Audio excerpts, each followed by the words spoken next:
Oh yeah, what we can start, and yes, we should start with the XP. So before we begin, Gustav, what are you buying?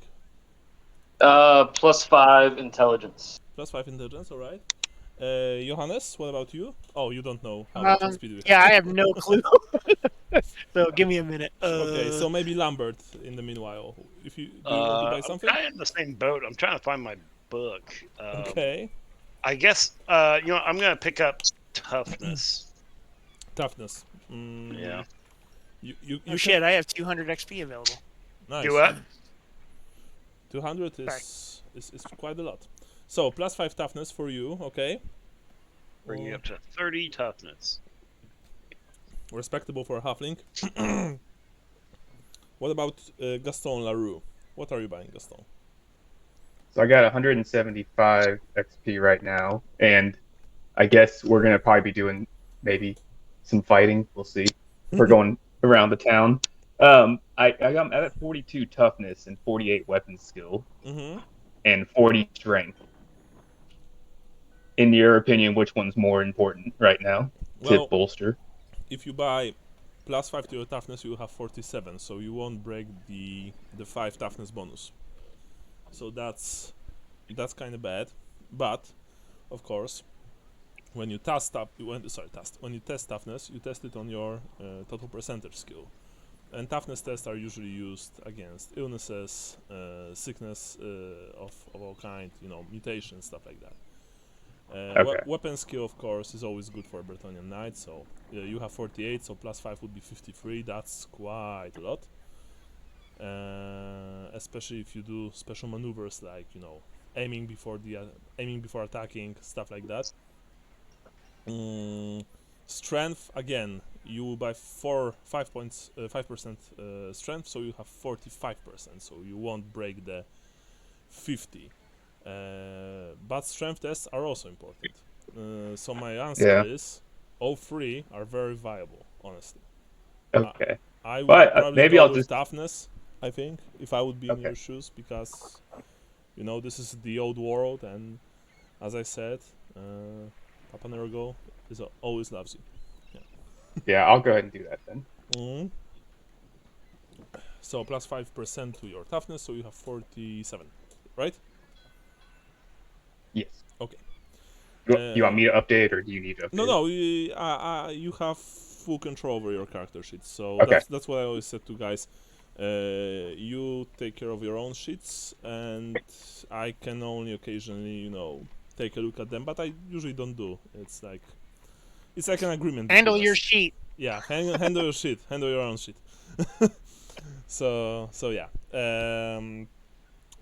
Remember, also, it's the same thing about the money. So just money, food rations, stuff like that. Gustav, also remember that you take care of Carla's shit. Yeah. Marla. Yeah. Yes. Marla, sorry. Yeah. Yeah. Yeah, Marla, Carla, whatever. Johannes, so what are you buying? You have 200 points, so... Okay, well, I'm assuming that I haven't spent enough time with Gaston to learn how to speak Breton yet. No, not really. Excel reader here. Yeah. Really hooked on phonics. And I'm assuming that I haven't learned the trade merchant since I haven't done anything merchanty or gone through with trying to get Staller to sponsor me in the guild, so I would say I can't get that. Trade merchant, that's the thing. You're in Altdorf and you are walking the streets, you hear people, you look at the stalls, shops, stuff like that. So you kind of learn on the fly, I think. If it's the basic trade merchant, I think you can buy it. Okay. Yeah. Well, maybe just for fun, I will get trade merchant. Yeah. Sorry, you will get what? I will get trade merchant. Okay. Yeah. I mean, trade merchant is and then viable. yeah. I have no idea what skill that's on yet, so I'll figure it out. Trait, in a I minute. believe, is on intelligence or Oh, is it- charisma. Yeah. It's either fellowship or int. Sorry, fellowship. Yeah, no, not charisma, fellowship. I'm thinking Call yourself a World of WFRP. Darkness and it's many character sheets where when there's no fellowship, but there is charisma. So okay. So it's interfellowship. Let me quickly check. Oh, sorry. No worries. I'd And say then, it's probably fellowship. I would think it's fellowship, but I don't know. It's trait or it's skill. It is a skill, not a talent. Yeah, I have it. It's trait. Charisma.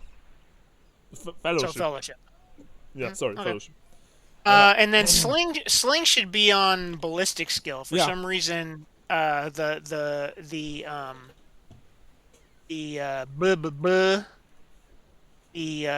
character sheet only gives me none of those. It doesn't give me any ballistic skill or whatever. Okay, well I'll figure it out. You use I think. you use ballistic skill with slings, yes. Oh yeah, okay. I think I would just roll it on. I just marked it on my sheet that I have it. All right. And then I'll take I'll take another 5% fellowship. Okay, very good idea for a merchant Take care of me. or a future Kinda. merchant. Are you trying to out friendly me? It's impossible. No. Fucker, you got a fucking steep hill to climb there, but that's a sheer face. Yeah. No. I'm not trying to outdo you. I'm just trying to improve my fellowship because it's already a pretty decent stat. But Too many people have come up to you and been like, "Man, you're kind of a dick." yeah. It's like, wait till you get to know me, then you'll really know I'm a dick. Yeah. Oh my god. Okay, so I think we can start. Who's making notes? by the way? Marla has 220 XP. Mhm. I think she took all the numerical increases for stats so far. She's down to skills and talents. Okay, so it's up to you, Brian. Just like with Gennaro. So. Okay. So you will do whatever you want, That'll and, be good. and give her whatever you think that she needs. And yeah, who's making notes today? I think the document is That's already made. me again. Okay. Wait, document is made. I got Lambert. a quick question. Yeah, sure. Go. How much XP did I just spend doing that? You spent 100 for each. Sorry, you spend 100 XP for plus 5% to any of The your toughness. of your Okay. percentage skills. You spend 100 XP for any of your skills and for any of your traits. It's Okay. very easy. I just did It's always 100 unless you're buying something from from beyond your character advancement, which usually costs 200 if not more. Okay. So if you had 175, then you have 75 XP left right now. Okay. Yeah, just want to make sure No worries. that I updated it. No worries. Okay, so last time. Last Can we time- give Marla seasoned traveler? Like she's been working in an inn and meeting everybody. So she probably knows. Yeah, sure. No problem. Season Traveler, Okay. but I think Season Traveler, you know what it does, right? It only gives you bonuses, if I recall correctly, outside of the Sure. cities, in rural areas. Oh, I thought that was for like she gets plus 10 for common knowledge stuff. Hold up. I've got Seasoned Traveler. Let me look it up. Yeah, Ugh. I may mistake the two traits. Seasoned Traveler, plus 10% speak language and common knowledge. Tests. Yeah, just in general. So she's got her ear to the ground for all sorts of knowledge. Yeah, no problem, Gustav. Of course, you can give her that without any trouble. Oh, man. Right. So last time you finally managed to return to the Shepherd's Wand. You discussed your options, if I recall correctly, and eventually I think you called it a day. Right? Yes. If I recall correctly, I'm not sure. By the way, Michael, you've put the notes in the wrong document. You've put it into the... Well, shut it. Just Yeah. rename the document. Yes, I know. I can do that. Indeed. I made sure and mark it with a nice dead halfling on it. Thank you. Yeah. That halfling always makes me smile. So, okay, I'm going to rename it. Yeah, Gaston, you have your own room in the inn, right? And Yes. because you're a knight, of course. And you guys, Johannes, Gustav, and Albert, you have your common room on the first floor. And so after, Must be nice.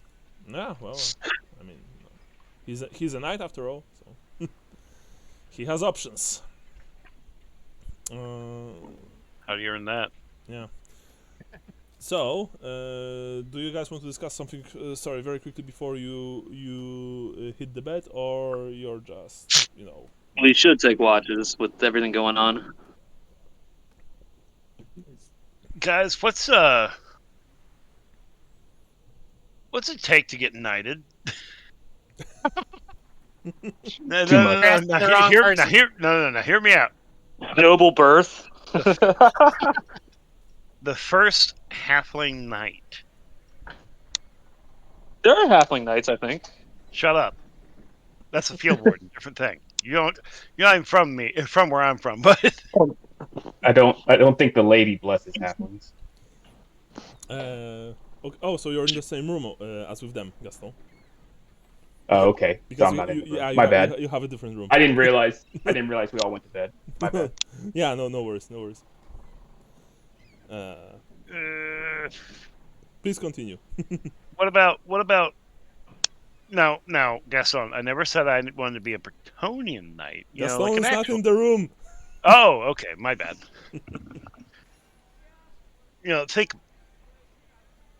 Think about it, guys. Okay, I will knight you if you so desire.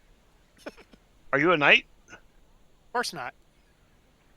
So all we gotta do, really, because I've seen the little shows they have on the street. I've seen the plays. Punch and Judy. Yeah, bang, boom, straight to the moon. But like, I've seen, they just put the sword on your shoulder, and they say blah blah blah blah blah. You're a knight, and then you're a knight, right? So I've then only I seen can a just go up to the judicial Reichsguard and be like, champion hey boys, I'm one of you.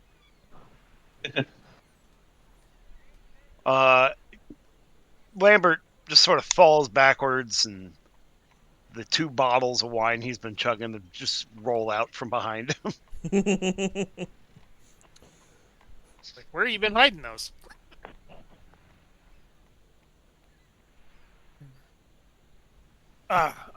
It's quiet. Well, well, gentlemen, I think it's time for some well-earned rest, and hopefully we'll get some information from our tentacles or web that has been spread by Lambert. And actually, Lambert, do you have? I don't think I have any paper. I need to compose a letter. If you are willing, you can fish around in my sack. Otherwise, fuck off. I'm going to bed. Or did? Well, I know I stole the... Ignore the biscuits. Okay. Just Okay. move them aside. What's this large piece of wood shaped like a zucchini? No. I thought I would get into woodcrafting, and I'm too good at it. Marla says, "Wait, I saw that thing before, somewhere." Well, of course I didn't write it down in my thing, but I know I have a stolen writing kit. Yeah, you have. I don't think I have. I don't have. Here, I'll add it right now. No, I have a stolen writing kit. I stole it from Lambert. No. No. You stole it from the rich family. From the Schnitzers. Schnitzer. Yeah, from Schnitzers. You stole it from the room of Gaston Schnitzer. Okay, I will borrow a sheet of paper from our resident calligrapher. Okay, no problem. Yeah. And Uh, I will not bother to write a I'll note right remove now it. because I'm tired. okay. And there we go. Gustav, Marla asks you, as you all lay in bed and it's already dark. So, Gustav, who's the man in heavy armor? He's a Bretonian knight What? on a quest to do something. I don't know. He needs some kind of honor. That's what they do, I guess. All right, but And so he's helping us out. but what does a Bretonian knight? What is he doing with us? Like, Oh, shouldn't come he on. be- We're fine, upstanding people. Shouldn't he be in a company of other knights, of noble people, not street scum like us? I think they go on quests to, and then they come back with their achievements, and then they're given more status or land or something. I'm not sure how that works, and they're Go on cultured, but holiday, tell a good story, and then come back and tell the story, but embellish more. we've explained to them, what our what we're doing here, and run a righteous mission. Uh-huh. And I guess it appealed to him. He's going to scare away the people that attack us. Hopefully, stand there and look tough. Uh-huh. She says. How exactly? Well, so what? He just appeared a few hours ago when I was working. He approached and he said, "Hey, I'm a Bretonian knight. I'm on a quest, and I'm going to scare away people who are threatening you." He's somebody Fenron knew or Somebody heard of. Penron knew. Oh, of course. Like, why am I surprised? Right. Right. The bed. That. You know what? No, you better not. Just don't. Bye. What? I know what you're talking about, Lambert. Too much wine. Fortunately, I have a day off tomorrow, so I'll be more than happy to meet. What is his name, by the way, and how do I address him? His name is Gassy. No, that's not his name, Lambert, and I know that. Gas. LaRue. Gaston, right? Garcon. Gaston LaRue. Gaston Larue. So I should. He seems to be a man of the people. He's not as up his own ass as some of these other knights we've run into. Up his own ass, man, like Gassy. So I should probably call him Sir. Yes. I haven't. To be on the safe side, that's probably a good idea. Yeah, in front of other people, sure. I don't think he cares though.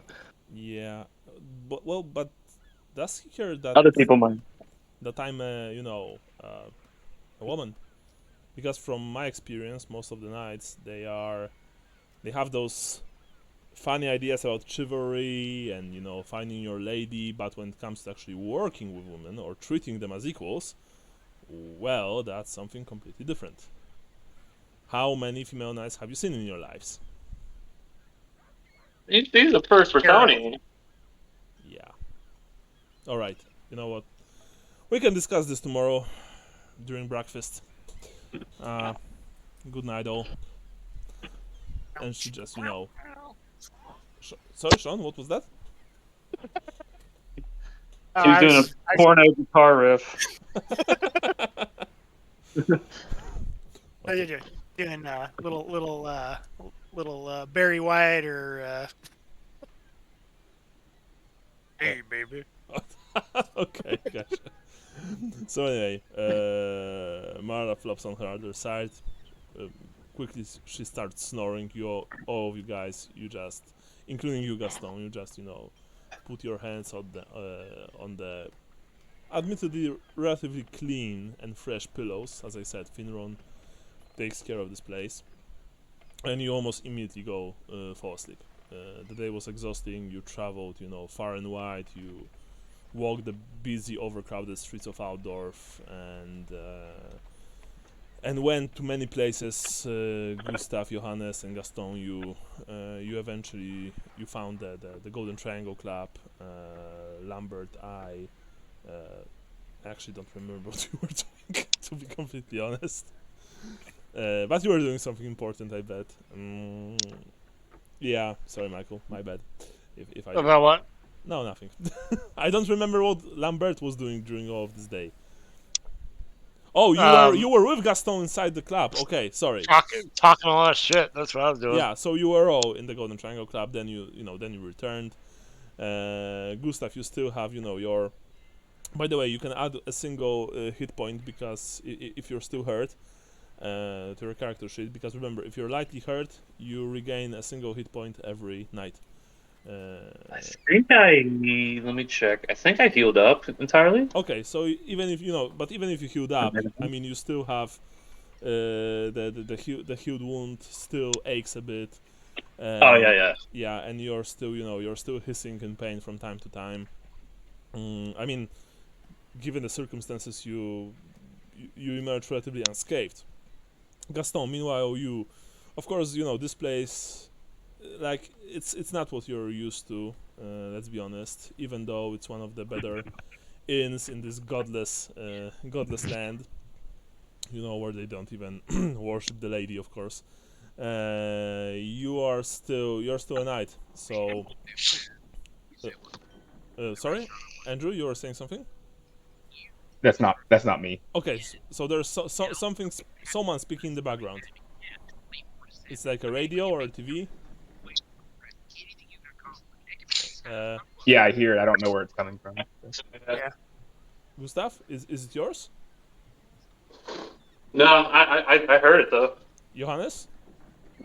It sounded like in the '90s when you used to get other people's cell phone conversations cutting in here. Yeah. Johannes, it's not yours.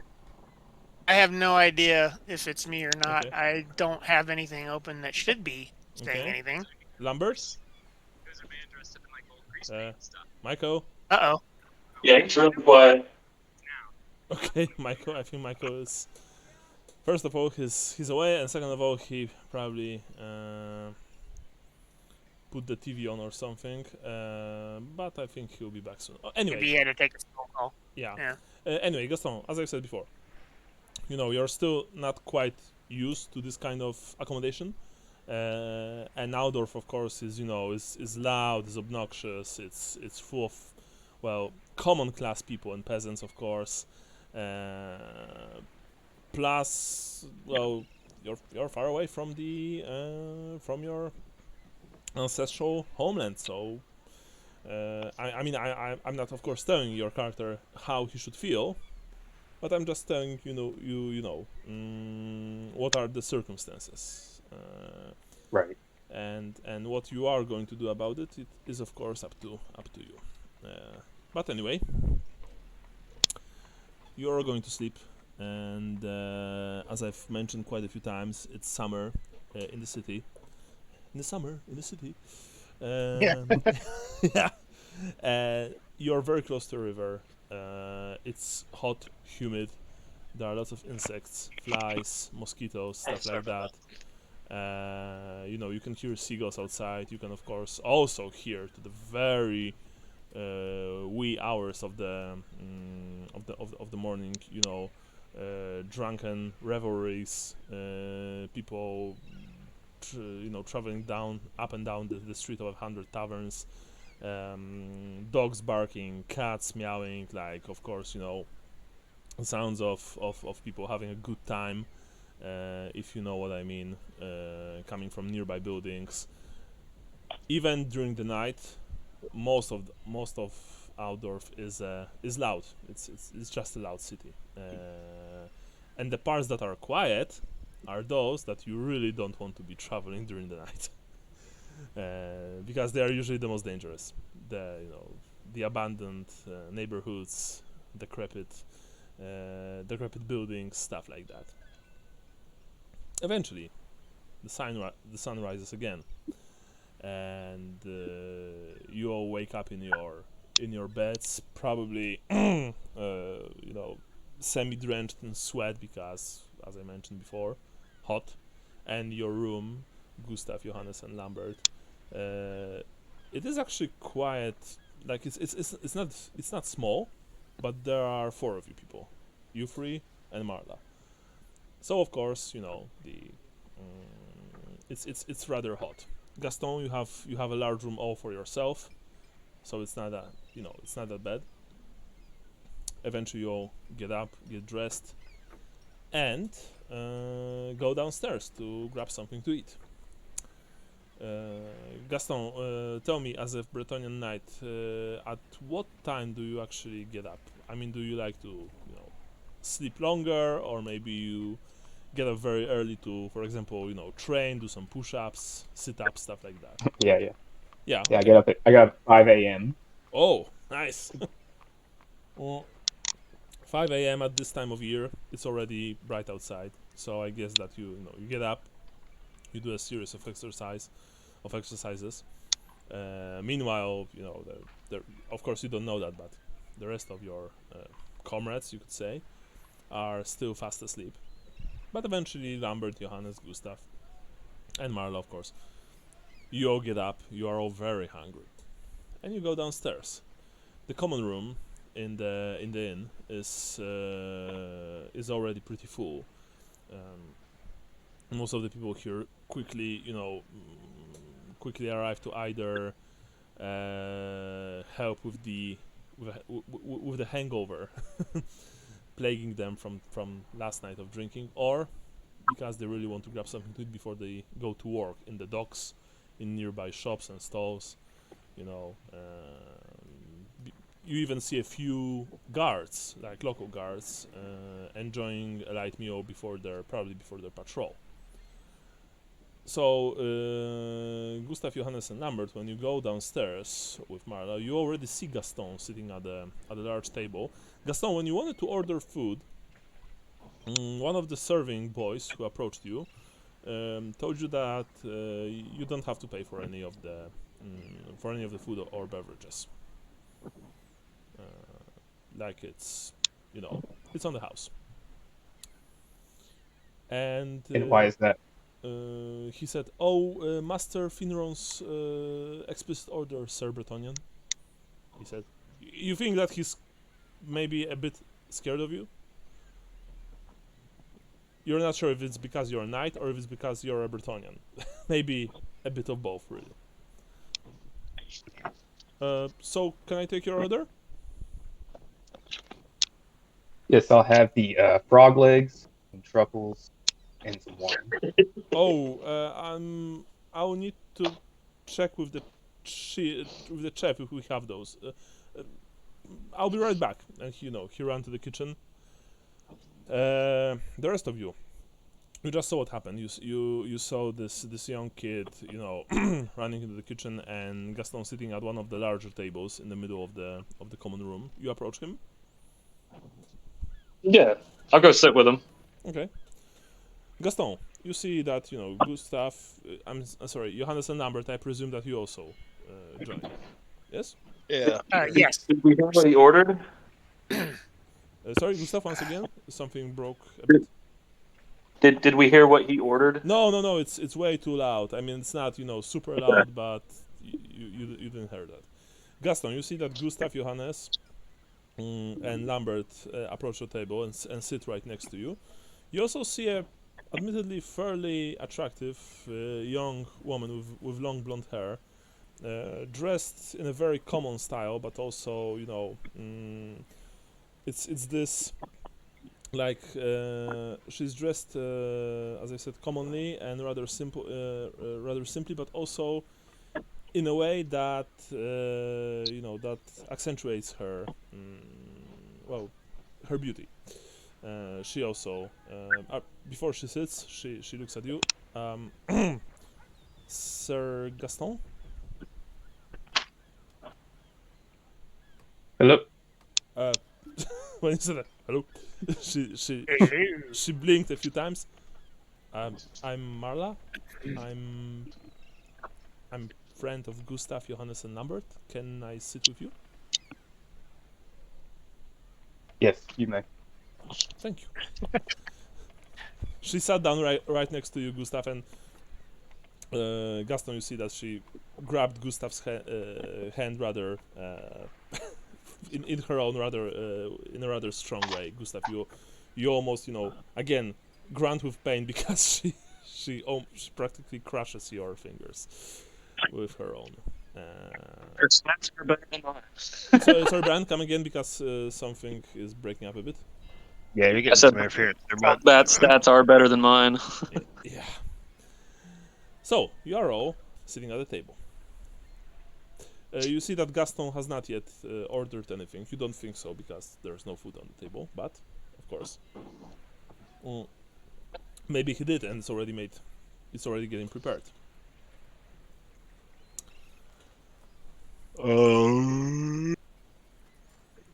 Yes.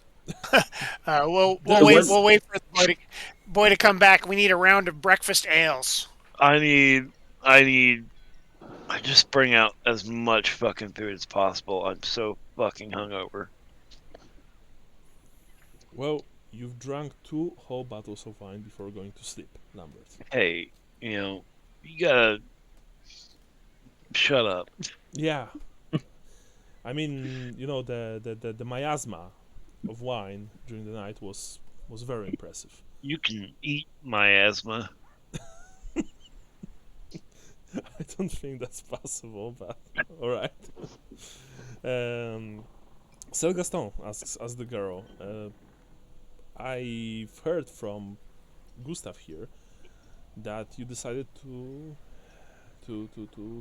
join the group, so to speak.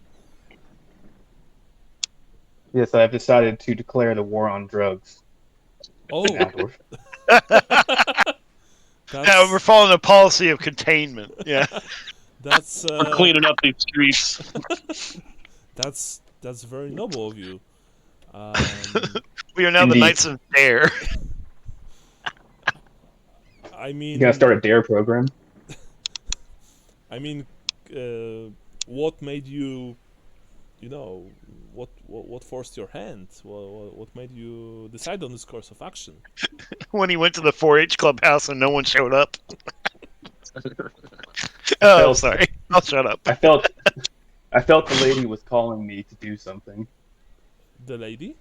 The lady of the lake. Oh, right. She says she clearly has no idea what are you talking about, but she decides that's probably some kind of Bretonian thing, so she just nods. Right, of course. Is Shalaya widely worshipped in Bretonia? I'm gonna be honest. I don't know. She's actually rather popular, but mostly in the middle and the lower classes. I was gonna say peasants worship that. Yeah, peasants, city folk, stuff like that. The knights are practically only praying to the lady. So yeah. But of course, Gaston would probably not know that, except for the fact that he naturally saw a few shrines to Shalia here and there in his, in his homeland. But since you're a knight, you're only really interested in the Lady of the Lake. Well, says Marla, that's a knight. I'm impressed. And not only a knight, but also a foreign one. You're speaking very good Reichsprue, if you don't mind me saying that, Sir Knight. That's all. Yes. So, do we order anything, or are we just going to sit here and We're waiting for the serving boy to come back. Yeah, you see that at this moment the serving boy comes back. He bows, practically almost touching, the forehead right to the right to the floor before Gaston, and he says, "Sir Knight, I regrettably have to inform you that we don't have frog legs and truffles." He says that. However, What about any? however, if you're willing to wait, we can offer you parboiled hares seasoned with sage. No sheep eyeballs? And I need to ask the chef. He says, and he has this miserable look on his face. But at this time, What about a fish porridge?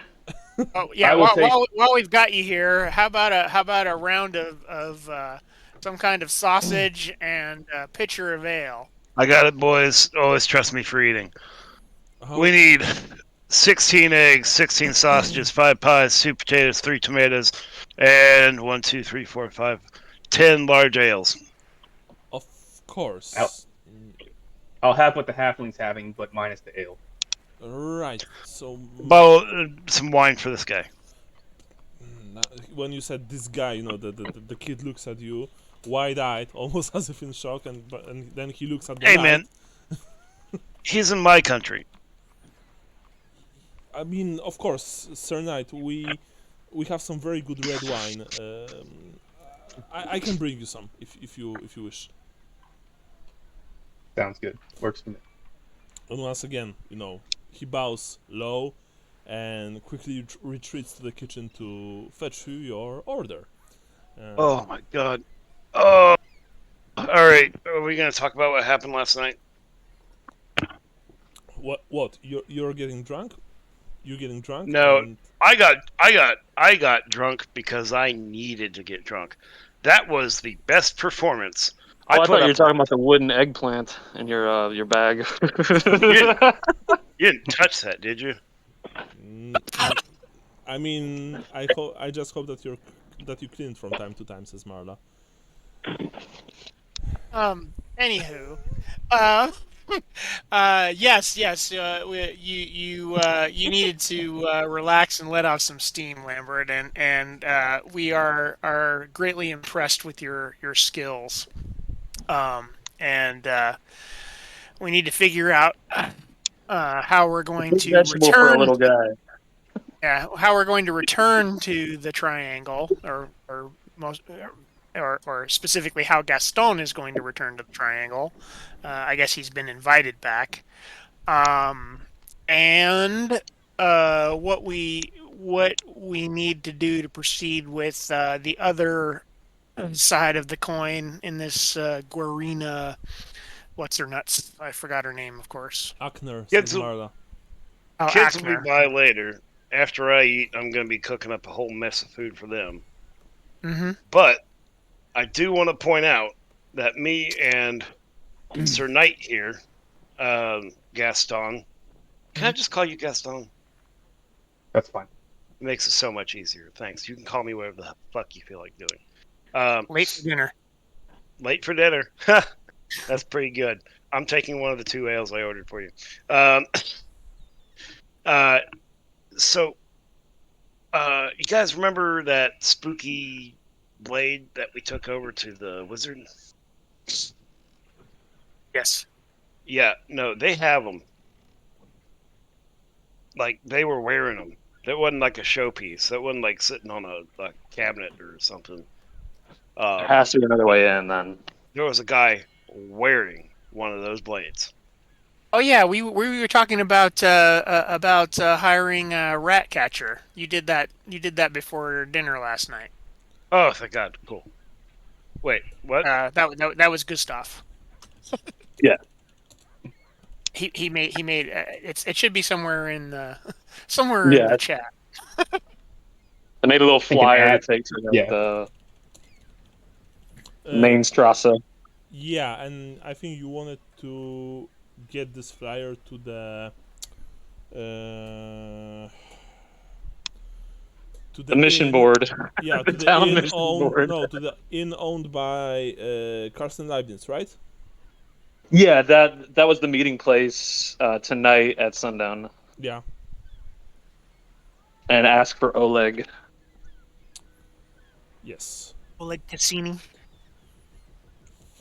Sorry.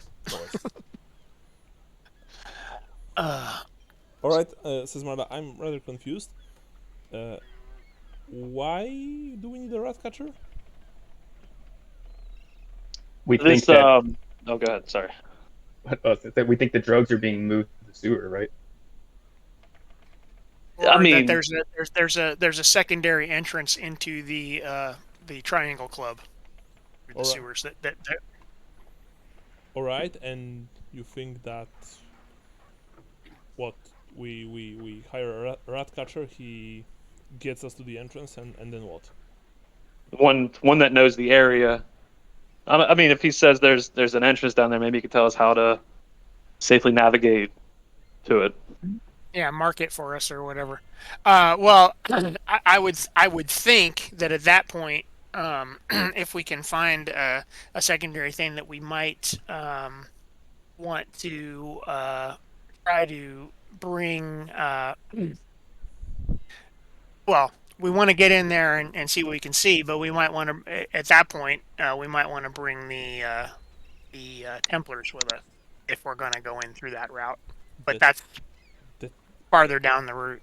You know, Oh, Maracus is fuck. the Templars, and she also looks very nervously around her. Remember, you're sitting in the middle of the inn. Mentioning Templars loudly in a place like that is, is a sure way Well, to, I didn't- you know. I didn't mention it loudly. I just said I know. Templar. But even so, she's like Yeah. quiet. Sorry. I lean over to Lambert, and I say, "Oh yeah, you should probably know this in case it's relevant later, but to the Templars, I'm Oleg." Oleg. All right. I don't know why I did it. I just couldn't help myself. But now I'm Oleg. Yeah, and from now on, they will be referred to by me as stevedores. The stevedores. All right. You know, at this point, of course, the kid started bringing in your orders. Ales, food, of course, not everything at the same time, because there's quite a lot of it. But you are already eating and drinking. Lambert, your hangover, is slowly getting cured. The rest of you guys, the food is very good, of course. Gustav, Johannes, and Lambert. And Marla, you are eating the sausages and pies, while Gaston... I think Lambert ordered everything for everyone. So Gaston, you are also eating what Lambert ordered, and yeah, the food is actually very good, very decent. So yeah, go ahead, please.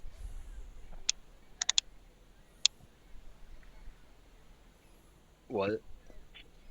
So the first order of business today, what we need to... Well, the first order of business is we're waiting to hear from the kids so that we can plan our first order of business. Or would that be the second order of business?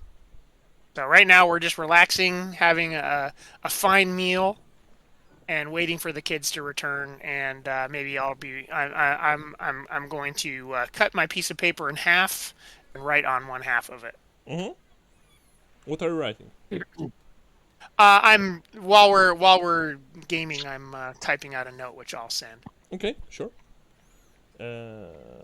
So Should I post the flyer up? Sorry, what, Bran? Should I post the flyer for the rat catcher up? Did you make This a flyer, morning? or did you just tell one of the kids to go out and get us? Oh, I can't- I wrote out a flyer saying like to ask for Oleg open interviews at the One-Eyed Miller, substantial pay, half day's work. Ask for Oleg. So All right. for to essentially ask for you, because you are using the name Oleg right now. Yes. Right, but I don't have to be the one that's Oleg down there. Any one of us can be. Yeah, sure. Mm-hmm. Well, do you really want to put it outside the place where we're staying? Kinda, yeah. No. One-Eyed Miller is the inn owned by Leibniz. No, I know, but we're staying here, and the whole point of meeting at the One-Eyed Miller is so they don't know where we are. Oh. So if you put We the don't have note- any enemies there, though, that we know of. No. I understand the reason to be meeting the rat catcher over there. What I'm saying is we're asking, you're putting a note on the place where we actually are staying, saying, "Hey, can you meet me over at this other place?" To Oh, conduct business. That's what I'm saying. sure. I see what you're saying. So So I mean, put it up. In But the then you're square. trusting somebody at the One-Eyed Miller with our actual location. Marla says, so No. why can't you just put the flyers on nearby buildings or in the docks? Right. That's all I'm saying. Right. Is just Yeah. put it somewhere that's not directly on the wand. Don't touch my wand. Yeah. All right, yeah. So So that Um, would probably be. I can go out and hang this flyer up somewhere around here, I guess. Tear down these edicts. Nobody needs to read these. Nobody reads these edicts. Gaston, do you mind accompanying me? We've had a policy lately not to go anywhere alone. Since we Yes, no problem. Let's go. Okay. Okay. And so, you're still eating. Lambert, you want to add anything, or are you just curing your hangover? I mean, it's their job to get this rat catcher. I think that's the only thing we got really going. I'm gonna start cooking a smaller lunch for the street waifs I have hired, and But you just ate. no, it's not for me, man. Okay. And hand the barkeep 2 gold crowns to split into pennies if he could. Yeah, he does without any problems. Sure. Good deal. So he does that. Gaston, you and Gustav go to pin the flyers to the walls. Johannes, what about you? My intention was to just keep on working on my letter for now. Okay, and, sure. And just yeah. So you're just writing down your letter. You're writing it down in the common room, or are you moving back to your room? I'm just writing it down in the common room while I drink some ale. It's not anything like super top secret. Mm-hmm. All right. Gustav and Gaston, you emerge onto the street. Marla actually is with you. She's walking right next to Gustav. It's a nice Sunday, very warm, of course. Also very intense when it comes to smells, but then again, you're kind of getting accustomed to it by now. You are very close to the river and the docks, so the melange of various vile aromas is rather strong, but then again, such is life in the Empire and in the Old World in general. So Gustav, where are we going to put the notes up? So I'm gonna look for or if I could think of a big crossroads in this part of town. Yeah. I should probably roll something to see if I can put the flyer on a good spot so people see it. You have something like related to to being a streetwise stuff like that. I think so. Let me check.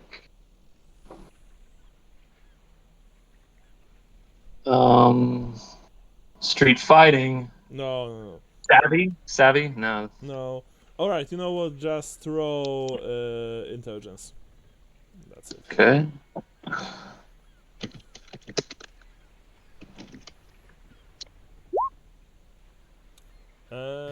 I think you passed, right? Yeah, I passed by 20. Yeah. You you remember a few rather crowded and very like very popular, so to speak, crossroads near your inn. You even remember that there's one. Let me quickly see one thing. That there's one nearby, and there's a statue of Wilhelm II, of the Emperor Wilhelm II, standing in the middle of it. It's actually it's on the street of 100 taverns, but not very near your location. So you still should be good. So I guess you probably go there with your. How many flyers do you have actually? I should have taken time to write maybe like 2 more. So roll d6. Just roll d6 and let's see how much flyers you have.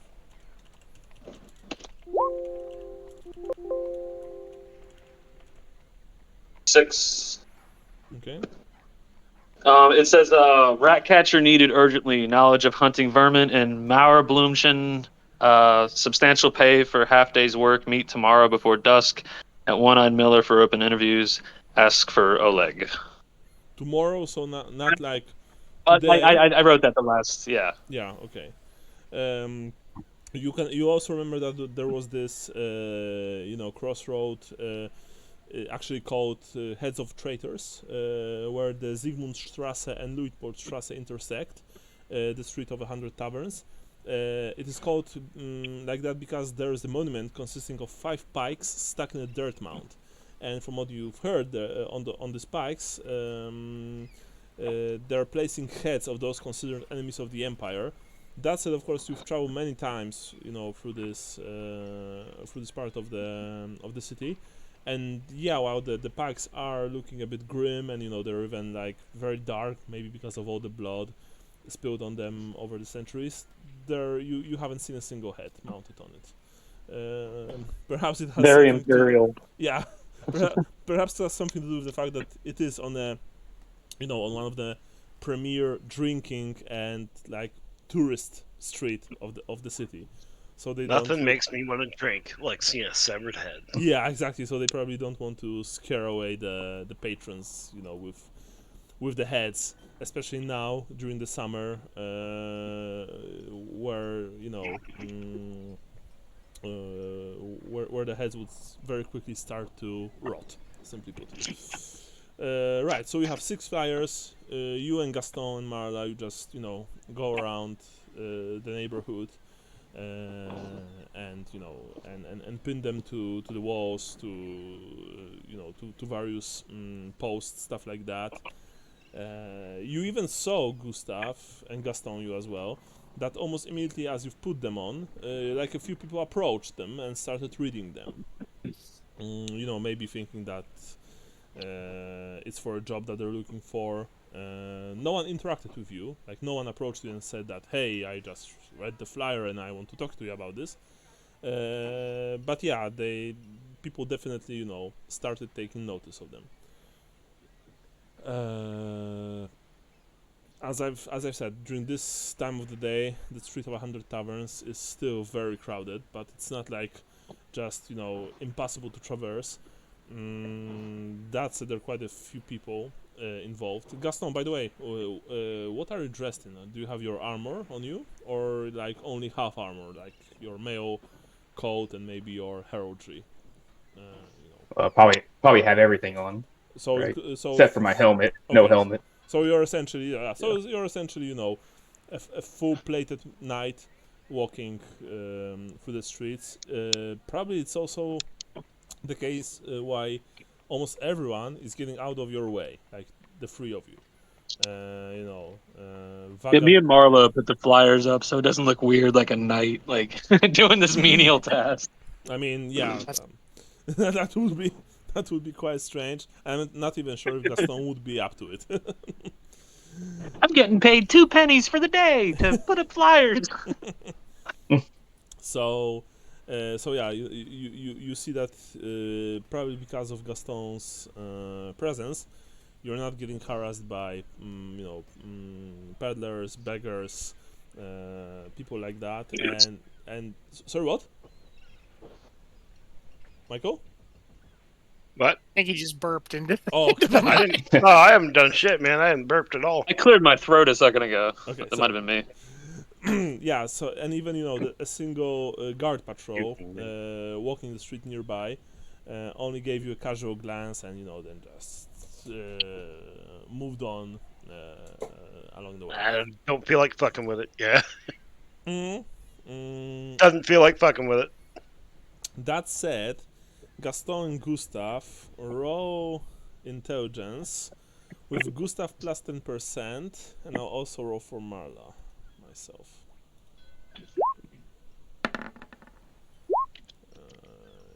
Oh, she passed really nicely. Gaston, I presume that you failed. You probably don't have 57 intelligence, right? I don't think so. I'll fall under. But Gustav, you've passed. Yes? Yeah, I have a 33. 53. Okay. Gas- 53. Jeez. Gaston, how much intelligence do you have? 33. Okay, yeah. So, Gustav, you know one thing. While Gaston's presence, of course, is very welcome and probably very helpful if you want to avoid getting attacked or shanked or robbed, stuff like that, or even just pestered by local street urchins and beggars. There's only one problem. He's very characteristic, and the fact that you are walking with someone who, like, there are no knights here in this part of the city. This is a street of 100 taverns, and this is the part of the city where the docks are located. So Gaston sticks out a lot, and that means that he's Yeah. very characteristic, and that means that you will be remembered potentially by people because of associating with him. Right. When you look at her, you think that Marla came to the same conclusion, given the look on her face. But she's not saying anything, Yeah. of course. I'm looking oddly at Gaston, but I don't say anything. But I realize this is a problem.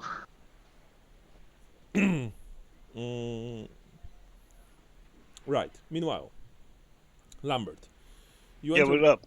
you enter the kitchen and you start preparing your meal, right? Yep. Okay. You're making probably a meal for all of the kids who will be returning. Yes. Yep, we're going easier this time. We're just doing a big thing of chicken chili. All right. Sure. No one, of course, is bothering you. If you're asking for the ingredients, the cooks and the servants, they just either point you to them or even they just bring them to you. So you're making a rather large meal for the group of street urchins that you send to investigate this woman, Akner.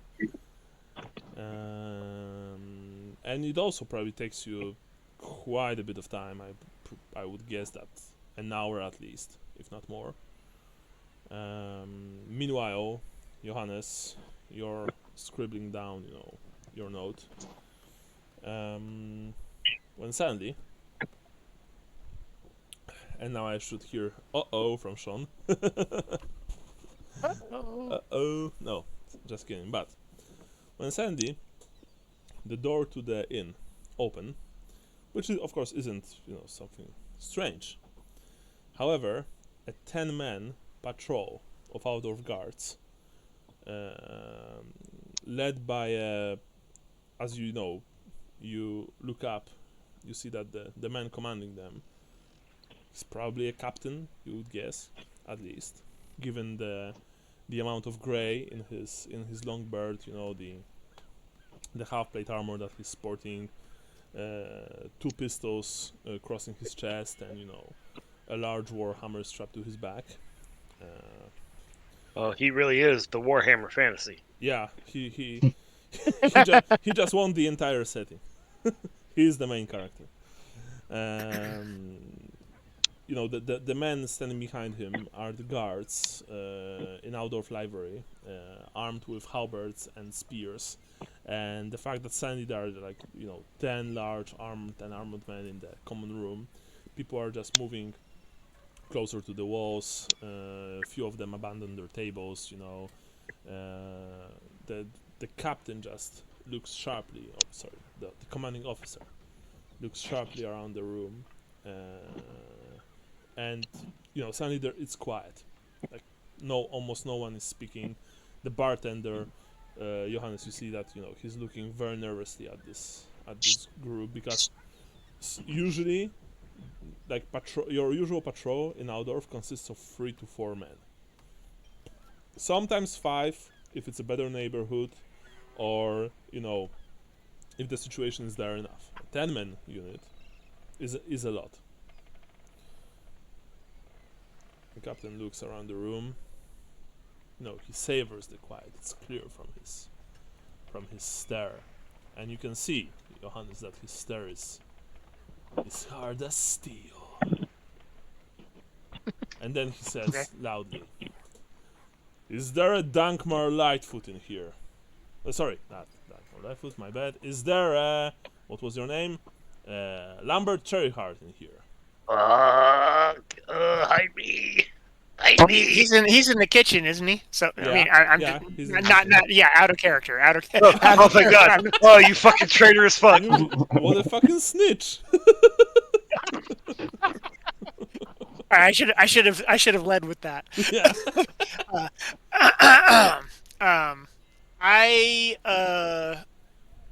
I continue writing my. I keep my head down and continue writing my my note. Okay, so let me quickly do one thing. You continue writing down. How your notes. loud did he say it? Wait. No. I didn't say it. I didn't say it out loud. No. How loud did the captain shout? The captain Oh.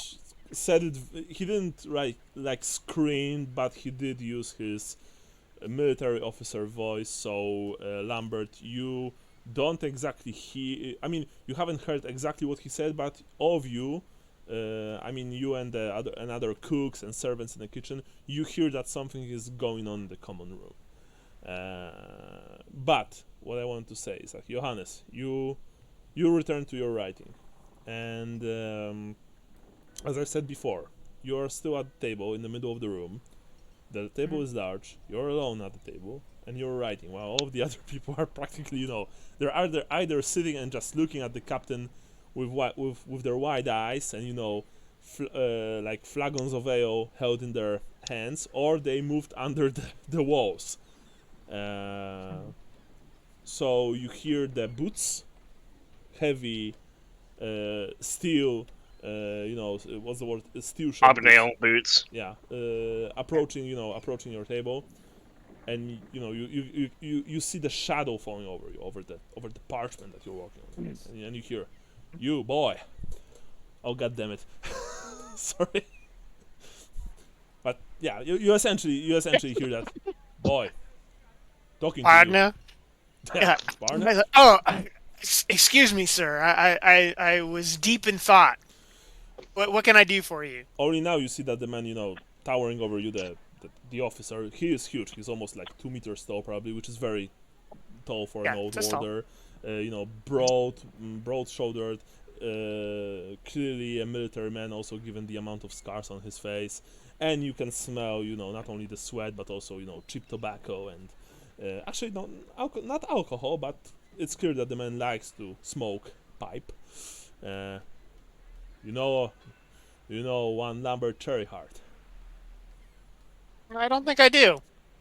All right, he says. You don't think you do. So in that case, you need to bullshit him, because you are, you are trying to. Damn it. A friend to the end, Yeah. which might be very soon. Yeah, really. Well, it was nice knowing you guys. Would that be charm? Yeah, that would be charm. Yes. Alright, let me Charm click on against the, his perception. Okay. Oh, wow. Suck it. Fuck yeah, dude. Yeah, and you said no, I don't think I do, and he said, Fuck the police. he looks at you like for this like very long 2 to 3 seconds, then just nods and continues walking. You see that his men also like dispersed through the place, throughout the place, but they're not like aggressively manhandling people. They're not overturning the tables or taking ale and food from the people, but you hear them. Do you know Lambert Cherryheart? Where is Lambert Cherryheart? We've heard that Lambert Cherryheart, lives here. Stuff like that. And eventually, the captain, once again, stops like in the middle of the room, or like relatively close to your table, Johannes, and says, "All right, you scoundrels, this is the last warning.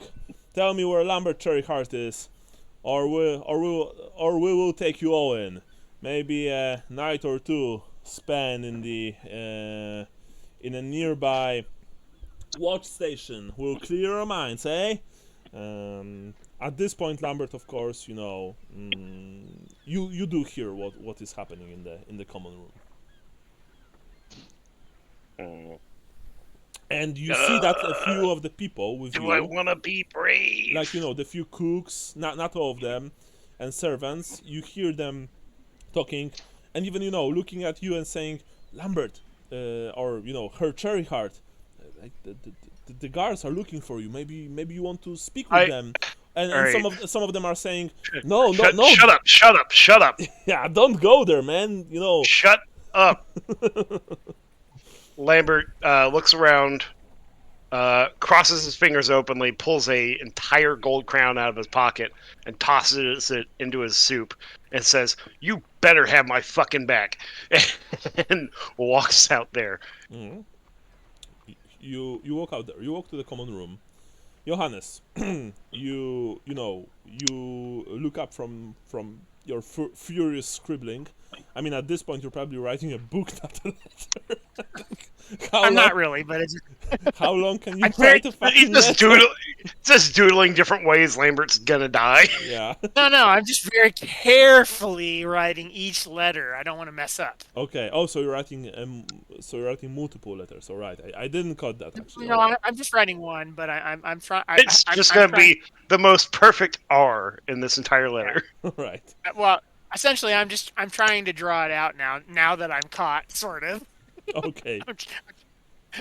I'm trying to look like I'm paying attention to that and not the other shit that's going on. Understandable. You see Lambert emerging from the kitchen. The guard. What can I help you guys with? And I step behind the bar. The captain looks at you. He, in like 2 strides, approaches the bar, looks down at you.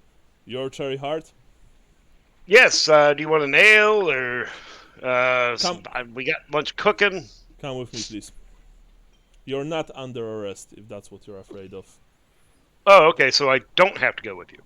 You have to go with me because I need to ask you some questions. I gotcha. All right. I turn around. I turn around and look back at the kitchen and just like as smooth as possible. Make it look like I'm stretching, but like just shrug and look terrified at the people in there. Yeah, you see, by the way, that all of the people in this place, almost practically all of them, they look at you with their wide eyes, and you see that they're practically almost terrified. Some of them, raise their glasses and mugs in your direction. Your usual patrons, those who know you already. Final salute. Yeah, final salute. You see Johannes furiously writing something down. I cannot blame him. Yeah, just making his hardest not to look at you. But Johannes, in the corner of your eye, you see that, Lambert. Well, I mean, you heard what the captain said, or the officer. You're not sure if he's captain. That he's not arresting him yet, probably. Yeah. At this point, Gustav and Gaston and Marla have a merry time of just, putting up, putting up the posters. Having a montage. Yeah. All right. So the captain, makes a gesture with his hand towards the door, as if saying, "You first." And I presume that you exit the place. Yeah, there's no point in fighting this. Yeah, him and the 10 of his men also leave the shepherd's wand without any fuss. You emerge onto the already hot, hot outside. And I don't want to say this street because there are just a few alleys heading, leading to this place from the main street of the 100 Taverns. But it's, like I said, it's already very hot. The captain leads you away, like maybe, 20-30 meters from the entrance, right next to the wall of a nearby building. You see that his men disperse around him and around you. They're not covering you or anything, but they have their hands on the pommels of their weapons. Man says, "I am Captain Kunibald Klosterman. and I've added it to the chat. From the Outdoor City Watch. You're Lambert Cherryheart, yes? Yep. I will need you to come with me. There has been a... And you see that he, like, with his right hand, he just brushes his long, rather well kept, but as I said, graying beard. There has been a situation in a nearby Halfling enclave. What kind of situation? And I've heard that you are related to some of the victims. So I will need you to come with me and help identify all of the slain. Can you give me a minute? Yes, but if you will try and run or disappear, and you hear this flat, like fret in his voice.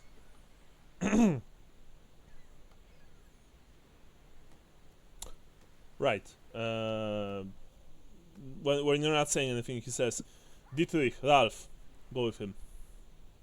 My men will accompany you." And Sure. two of the guardsmen just they move right next to you, and they wait for you to go wherever you want to go. I go back into the kitchen. Mm-hmm. When you approach the common room once again, of course, there's once again, you hear the people discussing wildly, and Johannes, you also hear that, what did they want from Lambert? Like, they sent 10 men for him. Maybe he's a murderer, maybe he's an assassin, or maybe he's a cultist, or maybe he's a halfling. He probably stole something. Yeah, they only steal things, those halfling bastards. I look at that table, and I'm just like, all right, I remember you three. You're not getting anything from me ever again. No, that was before you entered. That was what Johannes heard. When you entered with the two guards, there's once again this total quiet as the people look at you, this time only, in the assistance of two guards. They have the good manners not to talk shit about you in front of your face. That's nice. So, Lambert, you are approaching the kitchen, yes? Yep. Okay, so you enter the kitchen. What then? What now? Sorry. I give out very curt, quick instructions to the other cooks that are there to what to do with the soup that's on the stove. Mm-hmm. I tell the barkeep who it's for and how much to give each of the kids. Mm-hmm. I turn to the guards and ask, would you guys like lunch? No, they say. All we right. want to be on our way as soon as possible. Captain's orders. Well, I haven't had lunch, so one moment, and I step behind the bar. I grab the biggest flagon I can.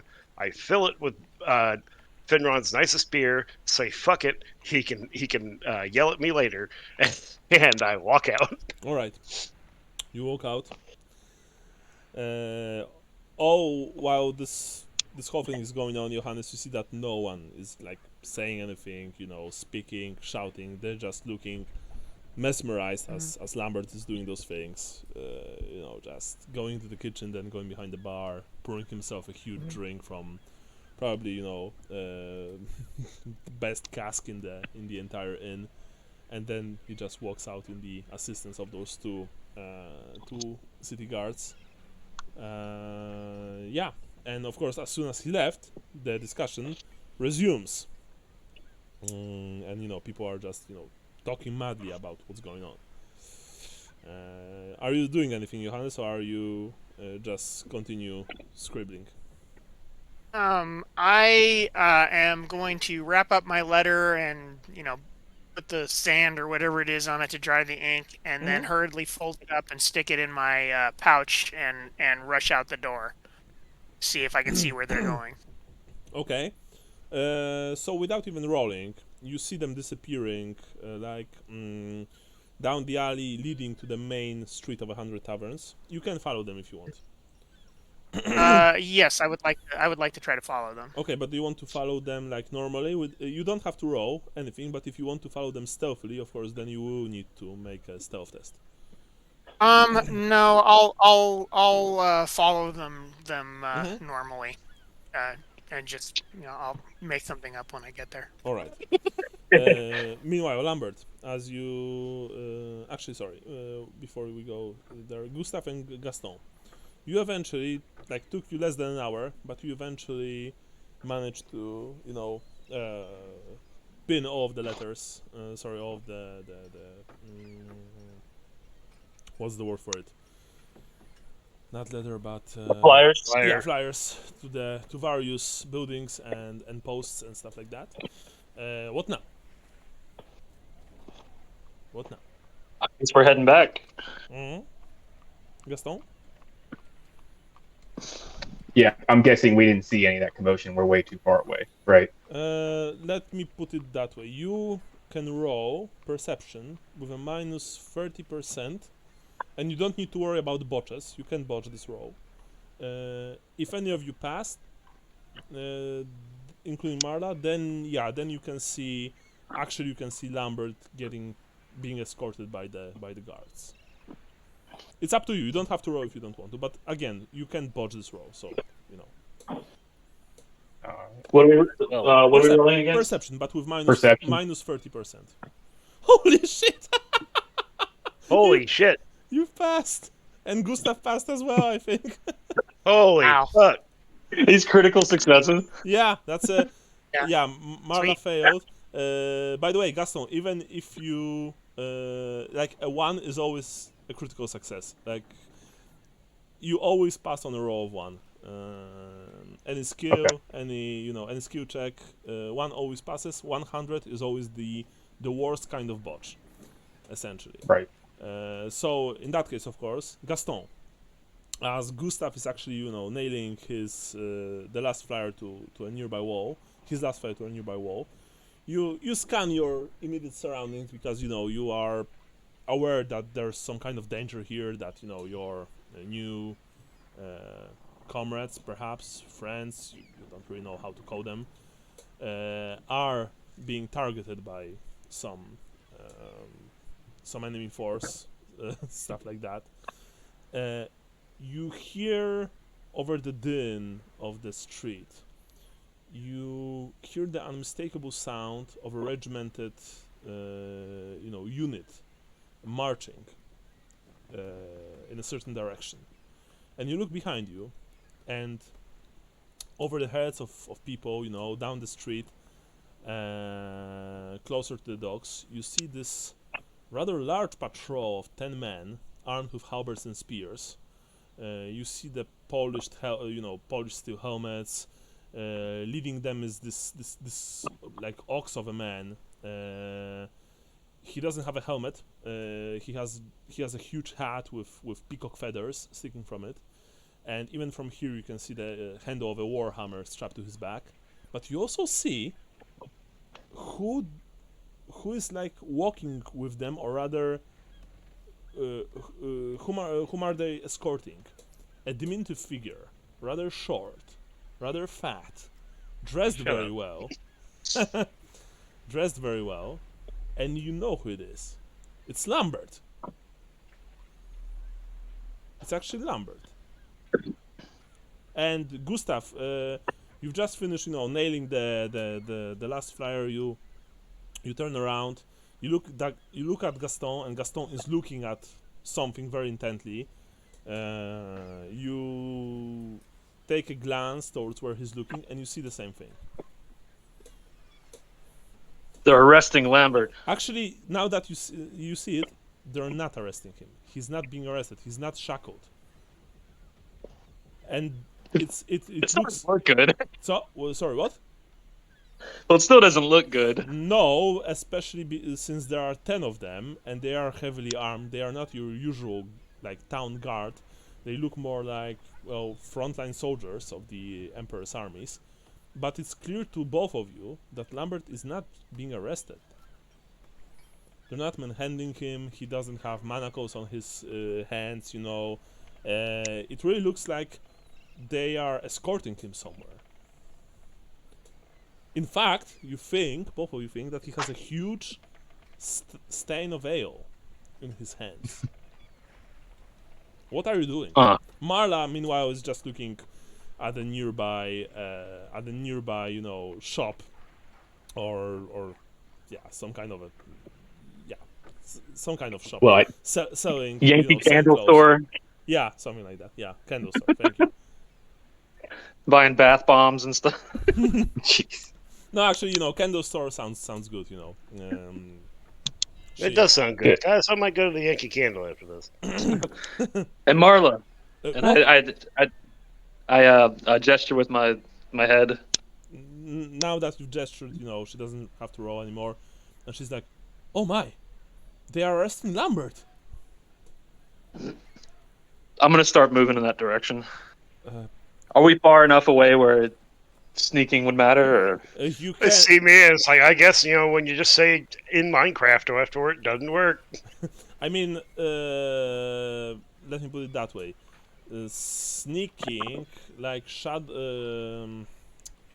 hiding in the street of Altdorf and following someone, is actually very hard. Let me or I was gonna say, if Gustav and Marla should probably pursue, and I should probably go back to the inn to figure out. Because no I'm offense, sticking out like a sore thumb. the armor's very nice, but it's loud. Right. I won't be doing any sneaking probably. yeah.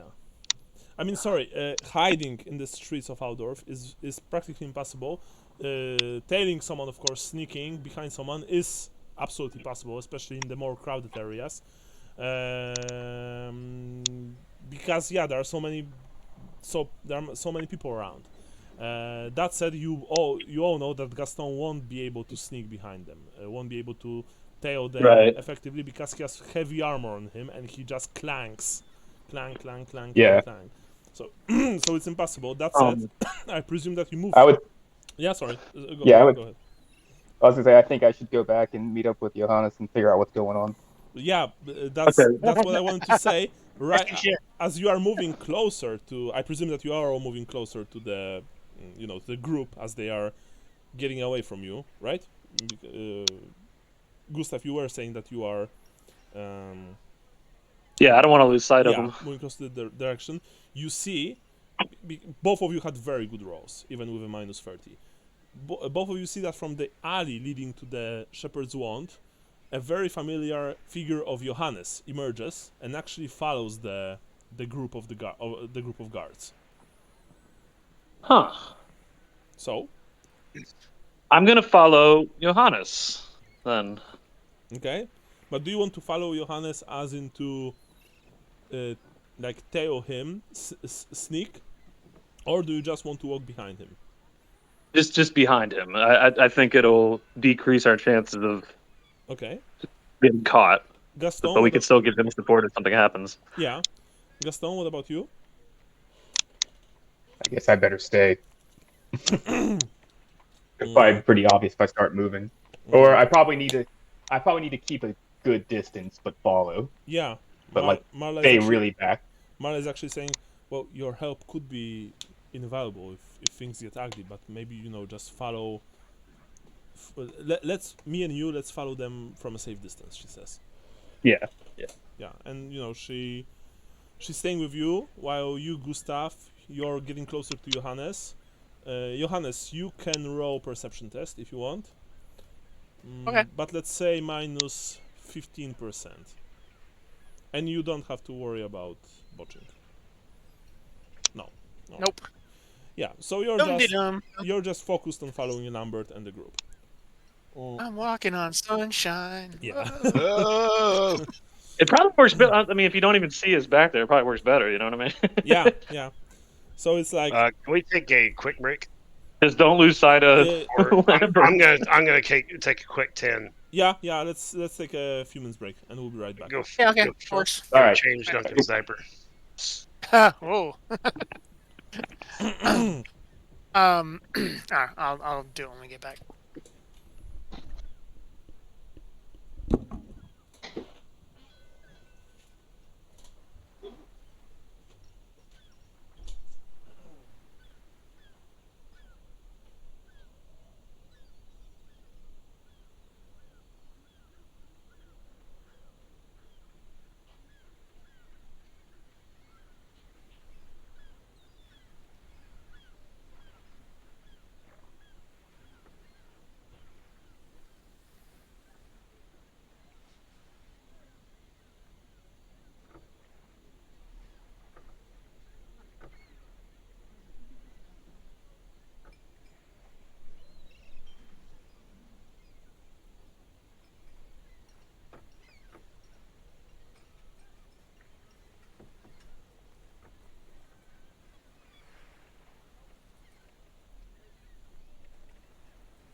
Hey, Nick, stop. What are you eating, dude? Come on, man. Nick. Want to lay down? Go. That's right. You were taking him to the vet last time. How'd that go? Oh, those $1,000 freaking. Oh man.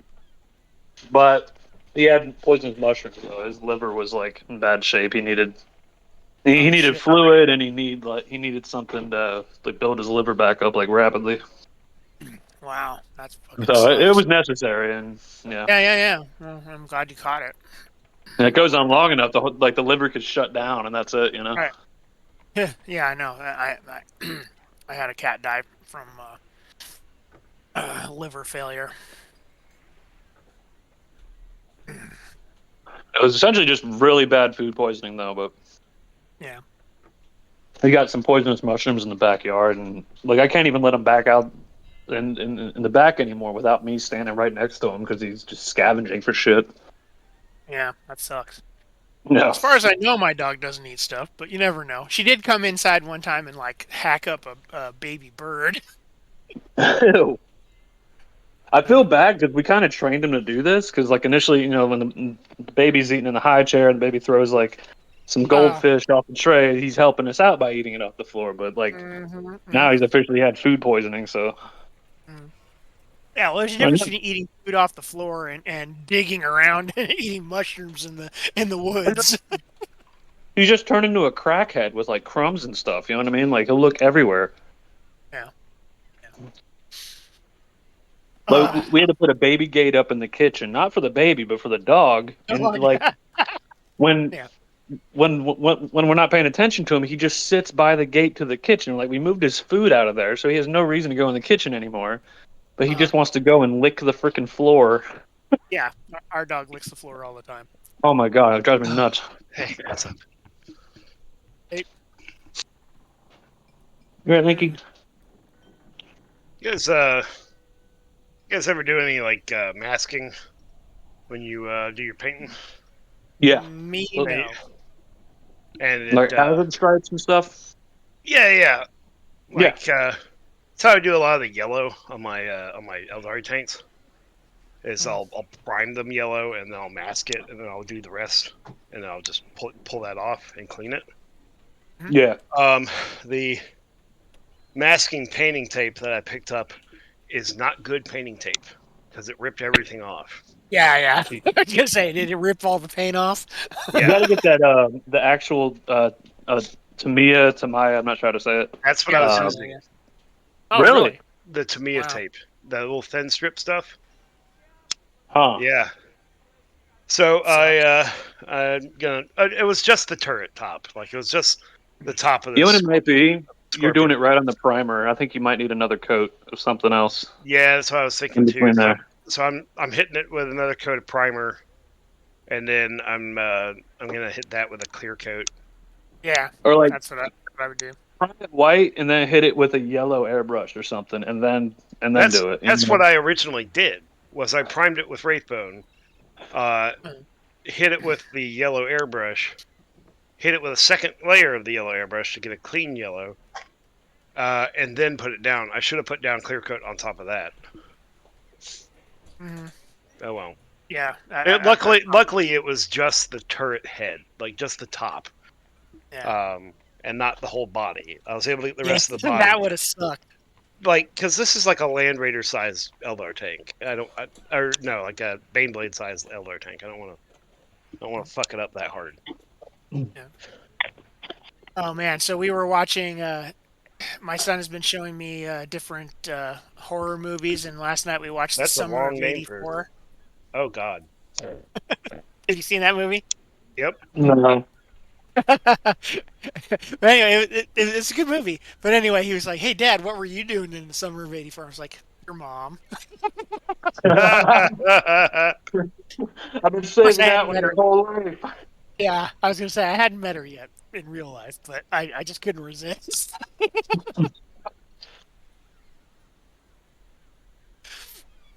uh, and I now have a JPEG of the letter I have written. I'm waiting. Well, obviously I can't send it yet because it's in my pocket, but I don't know where I should send it for. This is a interesting development in the story here. Oh yeah. If Well, I'm somebody had assuming. Lambert's family whacked. Yeah, I'm assuming that's what happened.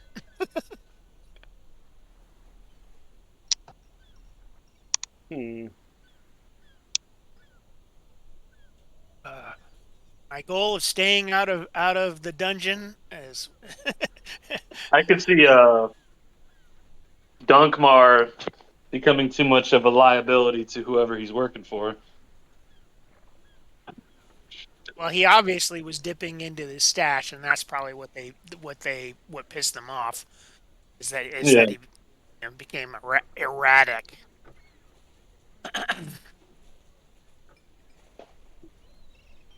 You guys killed my uncle. I was gonna do that.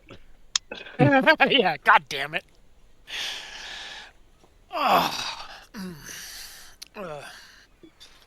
Made this fake banana cream pie. It's actually decent. Fake. What makes it fake? Made of mustard or what? Yes. It's made of head cheese and well, it started as like, hey, we have these bananas and we need to do something with them before they go bad. Well, fast forward and the bananas did go bad, but I looked up all these recipes for no bake banana cream pies. And I finally found one. And then, of course, my wife was like, oh, we've got this old pie crust in there in the freezer. We need to get it out. It's taking up too much space. So it became a partially baked banana cream pie recipe. But essentially, it's just you're mixing pudding with Cool Whip and, layering it with bananas. My wife does that with the chocolate pudding. Yeah. Yeah, it's decent. I mean, So you just made a trifle. Yeah, essentially. Yeah. A banana trifle. Mm-hmm. Yeah. Yeah, that sounds good though. Yeah. Well, that's just it. It was God, for like 10 minutes. This is like my mother's story, but my mom used to go to these potlucks up in Indiana. This was way before any of my brothers were born.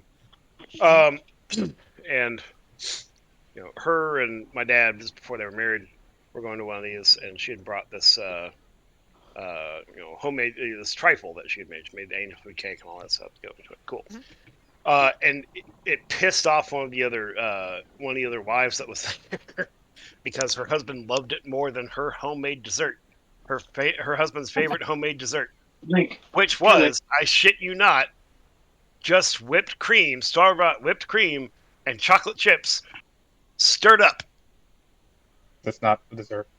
That's not dessert. No, I would argue that it is dessert, but it's the kind of dessert you get at Golden Corral. I was going to say that it wasn't on top of Twinkies. Nope, just the whipped cream with chocolate chips in it. Jesus Christ.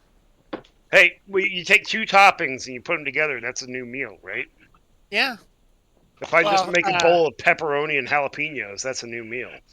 That's they do that in bakeries. Like if they have something going bad, right? Like if it goes bad, that's a standard like practice in every kitchen, man. Like, this fish is probably going to go bad in the next couple of days. Let's toss it all into this soup and run. Now it's a new dish with a new expiration date. Yeah, that's where I came up with meatloaf gumbo.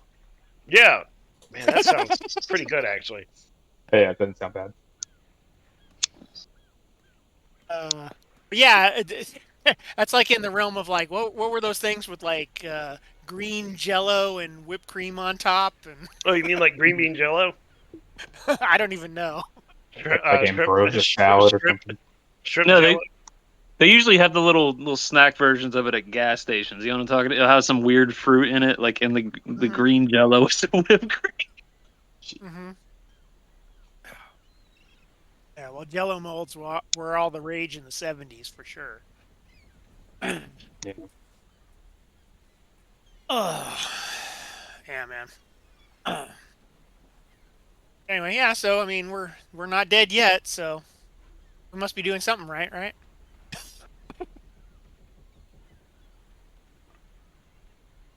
God. Ugh. It was a So way. what happens It was if a you way to fight? like make vegetables and canned stuff last longer, I guess. Do what? I was looking at the Jellos and shit. Mhm. Jello salad. Yeah, yeah. There was a lot of those back in the day. Yeah, they're Oh kind of gross. god, Kind of congealed gross. salads. Yeah. Gelatin. And what's even better, a step up, is auger. Ochre. AGAR, the seaweed gelatin. They Uh, Oh, use that oh, that. that's one of those words I've read frequently and never heard out loud. Well, I call Yeah. it it's like auger. aspic Well, yeah, no, but auger specifically is used to make the base for for microbial microbial growth plates. plates. Yeah, Yeah, my and some people make it for food. my mother-in-law has made a dish that I hate from aspic, Mm. which was just it was basically just spicy aspic. That's it. There was no other flavor. It was hot and aspic. Sounds Fucking weird. hell. Yeah, like, hey, I got this new thing. It's called a can of Rotel. I'm like, hey, Sherry, you can cook. I've had the food that you make that's good. This is not one of those. Ouch. Yes. Um, yeah, I just won't eat ass pick on principle.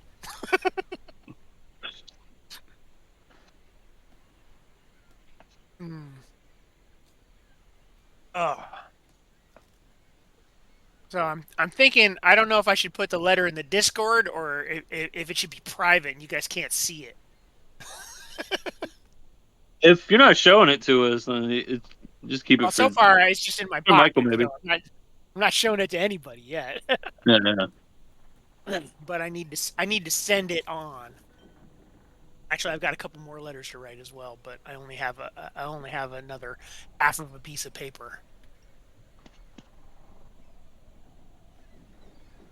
I think most of us have writing kits now, right? Yeah, but a writing kit isn't paper, is it? I think you Yeah, have to buy. it has a few leaves, I think, like Oh, 20 does it? leaves or something. Yeah, Oh, really? Oh, okay. yeah. There's if you look in the Imperial Armory, or Yeah. the Old World Armory, Yeah. there's a section where it has like all kits and stuff, right? And Mm. it has a breakdown of like what would likely be in each kit. I mean, it's kind Okay. of vague, like, which is why I just bought a medical kit. Okay, it's got all that good stuff. Yeah, yeah. Well, actually, that's the funny thing is I was reading about because I'm trying to figure out the merchant thing and the medical aspect, the apothecary aspect to that, and they're just like, yeah, you don't need like ingredients to make like a healing draft. You just use your apothecary trade tools, and that assumes that you have everything in it. I'm like, well, that seems kind of bullshit. Yeah, I think there was ingredients for like in the Old World Armory. They have like different types of health droughts and drugs and stuff you can make. Mhm. I think it has ingredients, doesn't it? It I'm gonna might. pull it up real quick. Let me see. I haven't read that far. I've got it. I've got it open here, but I'm looking at the trade section in the Merchants Guild. Advanced Trade and Commerce. I think it's kind of like spells. You know what I mean? Where you there's like Yeah. an ingredient usually. Yeah. Well, anyway, we're still in the nascent stage of prestige worldwide. Uh, it actually doesn't say for the like moot milk, liquid courage, kiss the courtier, healing It's like drought. It doesn't say I don't what's think I in it. want to know what goat milk is. Moot's milk. Thick, milky substance tastes foul and leaves a chalky grit on the tongue. After 1d10 rounds, the imbiber enjoys heightened reflexes and a better sense of balance, resulting in +5 to agility test. However, a side effect of milk is it dulls the senses and resolve, imposing -10 penalty to willpower, and it lasts for 3d10 rounds. Well, anywho, yeah. So, still figuring all that shit out. Do you see this Mama Melchin's cure for what ails you? No. It's it's like a halfling potion that you can make, right? And it has a table where it could do anything. Like you have no idea what it's gonna do. And, It's just like a deck of many things. it's like a question mark brick in Mario, basically. Yeah, it could do nothing. It could do like let's see. I think I'll have another crazed frenzy. Yeah. Your hair falls out. Sweet. Maybe I should be making those and giving them to people. If you roll 36 to 40 out of 100, the result is, excuse me, aside from the powerful eruption of gas, the drought has no effect. The brown wind.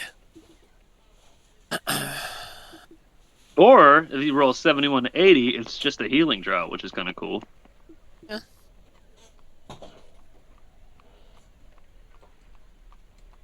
It's a healing drought that could possibly make your hair fall out.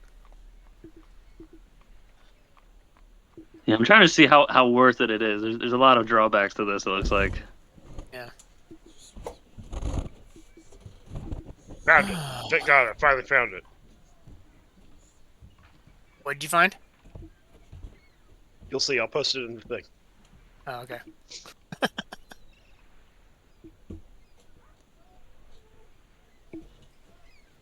So 1 through 55 is all like either it does nothing or it's negative effects. So it seems like most of the time this is a shitty potion. 60% of the time, it works 100% of the time. I forgot how good this shit is. God damn it. Like, why would anybody take this?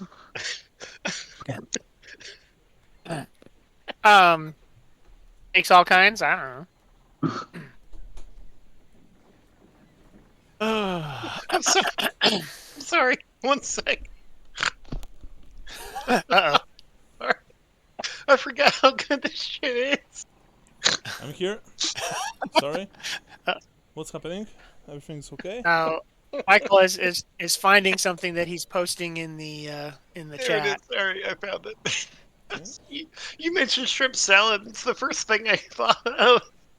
What? It's not the hot dog Jello mold, is it? No. Oh, I was thinking of Dad's giving. Oh, Jesus Christ! Do I really want to know? Yeah. You should. It's not bad. Okay. Is that relish? What is that? The Powerade relish. brine turkey. What is this? Indian corn on a bun. I'm dying. Take me to the hospital. Okay. This is pretty good.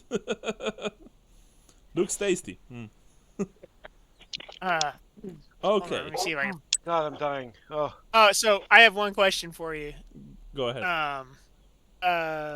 I have the letter is in my pocket now. Yeah, sure. I have it written. I have a JPEG of it. Okay. I don't know if I should send it to you or put it in the chat or. Well, do you want it to be public or not? It actually, honestly, nothing about it is. I think I've already said everything to the group about it. So I mean, I don't care about that. Then you can put it in the chat if that's if Okay. it's public, then Sure. it will probably be easier. So yeah. And then I just have to figure out how to send it. Yeah. I mean, or you can send it to me, and I will upload it. It's really up to you. Well, here I'll put it in the chat, and then you can see if you want to upload it. How's that? Okay, sure. I just have to remember how to do this. Upload a file. There we go. Beep bop boop.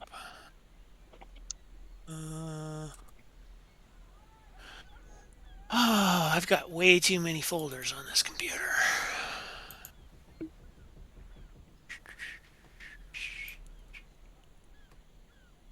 All right, here we go. Oop. All right. But you're putting on I don't know if Discord it's- or on Roll20? Yeah, on the Discord. It is processing. There it is. Let me see. Oh wow.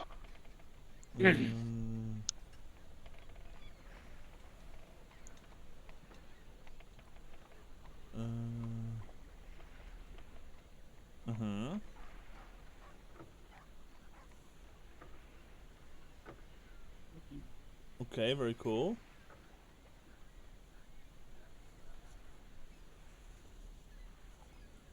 Wow, that's smooth, Sean. Nice.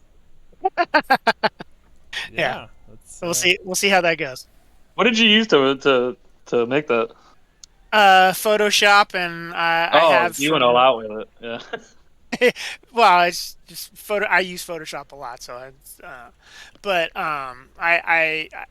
it took me a while to find. I had a bunch of old paper textures, and I just couldn't find it because it was like from 2 or 3 computers ago. So it's like buried in file structure. And then I just used the Blackadder ITC font because I figured that looks sort of like you wrote it by hand, but is at least still legible.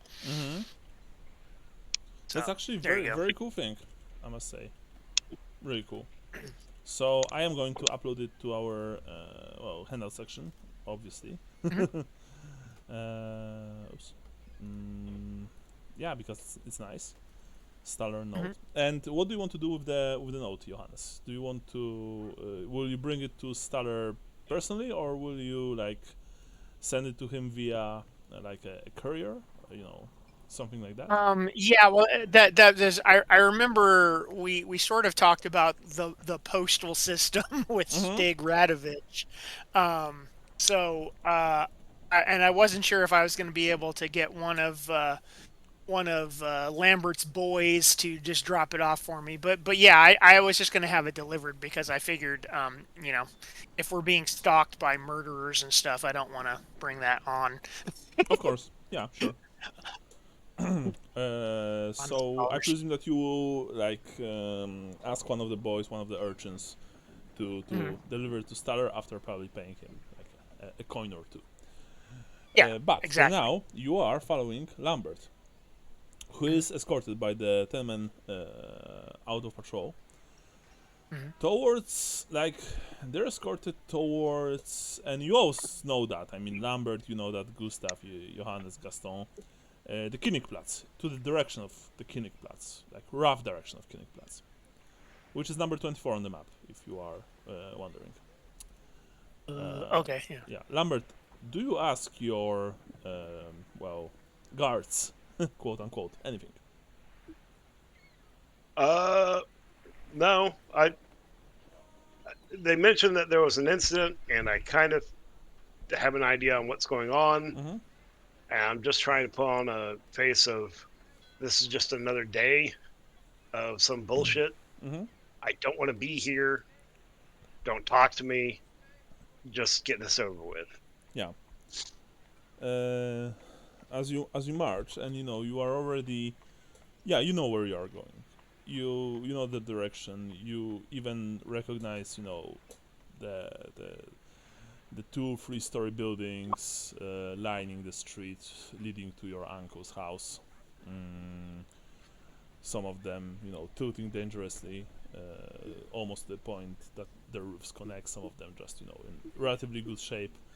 As with many buildings in Altdorf, given the age of the city, of course, and the fact that the space is is at a premium. Most of the buildings in the city, like people tend to expand them up. Simply put, more stories are being added, and because of that, most of the buildings in the city, most of townhouses and tenement buildings, maybe not temples, things like that, they can present various architectural styles. Even like it's almost like 3 different architects constructed, for example, one building or 2. Gustav, you for example, as once again as you're traveling behind Johannes, who is traveling behind Lambert, you know that at least 2 buildings that you've passed by, they look very wastelandy. They look very. They would like that they would be perfectly. That they will be a perfectly normal site in Marienburg. Gaston, even as you are walking with Marla, you see here and there some clear like Bretonnian influence in some of the houses. Of course, only you can see that because you're a Bretonnian. But it's clear to you that your countrymen and countrywomen also probably added something of their own to this capital of the so-called empire of men over the centuries. Like Altdorf is just one huge human stew, both social, political, economical, and architectural, and of course religious as well, naturally. As you're walking, Lambert, the captain, who introduced himself as Kunibald Klosterman, he says, Cookie Beard? "What? Sorry? What did you say his name was? I've put it in the chat. Captain Kunibald Klosterman. Oh, okay, I heard Cookie Beard. No, that's not quite it. I've pasted his name once again to the chat. Got it. He's not stopping, but he's looking down at you and saying, "I hope that you haven't eaten much today." I ate too much. I All figured that we were going to be doing some walking, and I didn't think it was going to be like this. Well, in any case, if you feel sick once we get there, then please don't vomit inside, run outside. We don't want you to contaminate the crime scene. Yeah, no, I got it. I'll be professional. Given the amount of bodies and blood. You wouldn't happen to have like a kerchief or something like it? Is it how bad is it? Well, you want me to tell you, or do you want to see it for yourself? I'd rather see it for myself. Right. But from what I understand, what's the Lightfoot fellow, Dankmar Lightfoot? Yes, he was your Uncle. relative. Yes. Well, he got it the worst. Shame about the rest of his family.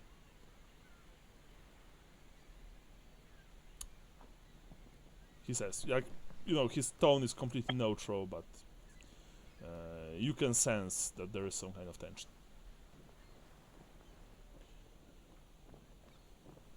I say fucking idiot under my breath. Mm-hmm.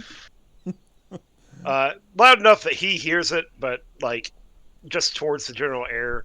Mm-hmm. I kind of want to, I'm not saying it about him. I'm saying it about Dankmar. Yeah. And the captain continues as after seconds as you're walking, you're actually almost there, and you know that. And I presume that you can tell me where exactly were you last night from, like 7th evening bell to about midnight. From 7th evening bell, I would be at the Golden Triangle Club acting as a guide for Sir Gaston of Bretonia. Sir Gaston. After that, we returned to the Shepherd's Wand, where I proceeded to get drunk off my ass and fall asleep in a bed built for Longshanks. I see. Very well. And there is someone, this Sir Gaston can attest to that, yes? Yes, it won't be hard to find him. He sticks out like a sore thumb. Captain just, he doesn't comment on that, he just nods. It's at this point, Lambert, that, roll me perception test nose-based, smell-based. And Johannes, you can also roll. Oh, am I that Oh close? my god. Can I luck that? Yeah, sure. Yep. Oh god. Oh, nice. Alright, well that's still a fail, but still. No, you actually, you've passed. You have 12. Johannes had 69. Nice. Oh, sorry, I was reading Johannes's. Yeah. It's only after a split second or two, Lambert, as you are traveling down the street, that you smell something in the air. It's this kind of salty smell, very strong, mixed with like slightly herby, slightly spicy, but also unmistakable for someone who's been, accustomed to life in the kitchen, who knows how to cook. It's blood. But that's the thing. It's a lot of blood. It's almost like an abattoir smell. And you can see that at this point, like the street that is leading to Dankmar's house, it's almost deserted. Few people are, they're looking through their windows, and you can see that they have, handkerchiefs and some kind of pieces of cloth covering their mouths. There are also few guards here posted at regular intervals under the walls. That said, there are not that many pedestrians, and normally this street is very crowded. Johannes, as you are following Lambert and the guards, you also notice that at some point, you're not in a crowd anymore. You are simply walking through almost an empty street, except for the few guards here and there, and Lambert party, traveling further in front of you. You can also you feel it more than you see it, but the looks of the guards on your character, because other than Lambert and the guards, no one is going that direction. And Gustav, you also see what Johannes sees. And Gaston, you also see what Gustav sees, what Johannes sees. Because it's like, you're not traveling together, you're in those, you have distance between each other. And Gustav, Johannes, and even you, Gaston, you at some point, you also smell that. You also smell this, the stench. The stench of death. I know that smell. Sorry, come again, Bran? I know that smell. Yeah, you all know that smell. You actually, Johannes and Gustav and Lambert, you maybe you even your minds drift back to the to your adventures fighting the necromancer Ralph Hebert like a few weeks ago. And when you've entered the premises of Staller's country estate, what you've seen there, the undead, the mercenaries, the beastmen, but you also remember the smell of spilled blood as Hebert met his end at the end of the sword of Staller's loyal guard Victor Müller, not to mention of course the horrible stench of death, of the butchered beastmen killed by dwarf slayer Usarlun Thundercoat. The same smell is now, but much more powerful.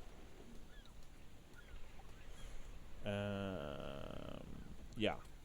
So that's that. Lambert, Yeah. is there anything you want to do before you enter the house of your uncle, which you see right in front of you? There's at least a dozen more guards, as well as what looks like few civic servants, men and women. Well, obviously Shalians. You see, priestesses of Shalia in their long white cloaks and with bleeding hearts stitched to their chests and the symbols of doves on their hoods. But you also see what looks like, perhaps you don't know, maybe civil investigators in their long, leather coats and glasses on their faces. I don't have my pack, so I will walk over to one of the ladies of Shalea, and offer. I dig like just a small handful of the pennies I've accumulated Okay. from trading in 2 gold coins, and offer. It was like alms for the work you have ahead of you. Do you mind if I can get one of those kerchiefs for my face? Yeah, as you approach the one of the priestesses, you overhear what they're saying, what they're discussing, between themselves and the men and women in in civilian clothing. But it's clear to you that they're not just any passers-by, especially since one of them is scribbling something on a piece of parchment, placed on this like metal tray. And you overhear, well, they will remember this massacre for many, many, many years to come. Sweet Verena, I've never seen anything like that. I mean, what kind of sick animal does that to children, right? Yeah. And the other one is like, oh yeah, well, I mean, boiled alive after being skinned alive. Yeah, that's quite something, right? And the priestesses, they're just praying as you approach them. One of them, maybe a slightly older woman, in her late 50s, looks at you, and you see a compassion in her face, and it's like she knows, like, who you are, that you are probably maybe connected to it somehow. She knew before you. Welcome, welcome, Mr. Halfling. I am priest Dimut Finke, she says. Priestesses Dimut Finke, sorry. Chosen of Shalia. Have you come here to identify the dead ones? She asks, rather bluntly for a Shalian. But then again, you guess that it's because of her age. I managed to maintain my composure Mm-hmm. and say my uncle was the proprietor of this house. I turned to the guys that were trading back horror stories of what they've seen to my relatives, and say I would appreciate it if you wouldn't trade the horrid sights that you've no doubtly seen back and forth like these people didn't matter. You see that the two characters that you're addressing, both of them, again, you think that they are probably Verenans, given the owl and the scales stitched to their long coats. One of them is also a female, also like probably 40+ years old. The other one is a balding man in spectacles, and he's like, quiet. I'm sorry, Herr Halfling. It's nothing personal. We are just discussing what happened inside. It's purely for our investigation, because we obviously want to catch whoever did this horrible thing to all those. You think he wants to say people, but he says halflings. I'm sure you understand. I don't say anything else. Yeah. I asked. That said, if you have a weak stomach, I suggest that you not enter inside. And at this point, the captain says, well, unfortunately, he has to enter inside. He has to identify as many bodies as he can, and he has no saying in this. So, As soon as we're done here, we let her cherry heart go his own way, but for now he's needed inside. I'm sure that's not a problem. Yes, her Rotman. Oh no, of course not. Of course not. I mean, we need to get to the bottom of this, and well, this young halfling's expertise will surely help us catch whoever did this horrible massacre. I'm sure of it. Yes. The captain just nods. You didn't even notice, Lambert, when the older priestess of Shalia, she put her hands, like she grabbed one of your hand in both of her hands and just, holds you. And she says, if it makes you feel better, I can come inside with you. I wouldn't want to put that on you again. I've already been there, her cherry heart, and I've seen what's happened inside. She says, and there is a genuine sorrow and pain stitched on her face. You see that the other two priestesses, younger women, probably acolytes, maybe apprentices, they also look like you know how to read people, and you know that it's not faked. Their faces also are full of compassion and sadness. But you see that the other two girls, because they're maybe like 15, 16 years old, their faces are very pale. And one of them, you think, has a tinge of, drying vomit in a corner of her mouth. The woman, the main priestess here, she looks composed. I would appreciate that. Very well, she says. By the way, at this point, tell me, Johannes, you see what's happening. Are you stopping at some point, or are you just approaching the place? Same with Gustav, same with Gaston. Are you all just, Is there No, one at a time, sorry. First, let's start with Sean. Is there a way to just walk by like I'm passing by? No, at this point, and you also know one thing, at this point it's practically impossible because there are only the guards here, the Shalians, the probably Verenans, and given the fact that you are starting to hear steps behind you, you know that probably one or two of the guards took an interest of your person. Because as I said before, there's no one else here. The street hasn't been cordoned off, but it smells of death, and you can smell that. And it's actually, it's horrible. It's the middle of Altdorf. It's near Königplatz, one of the most important places in the entire city. The places where they organize military parades, where the emperor sometimes rides through towards his palace, and you can just smell blood and death and other worse things.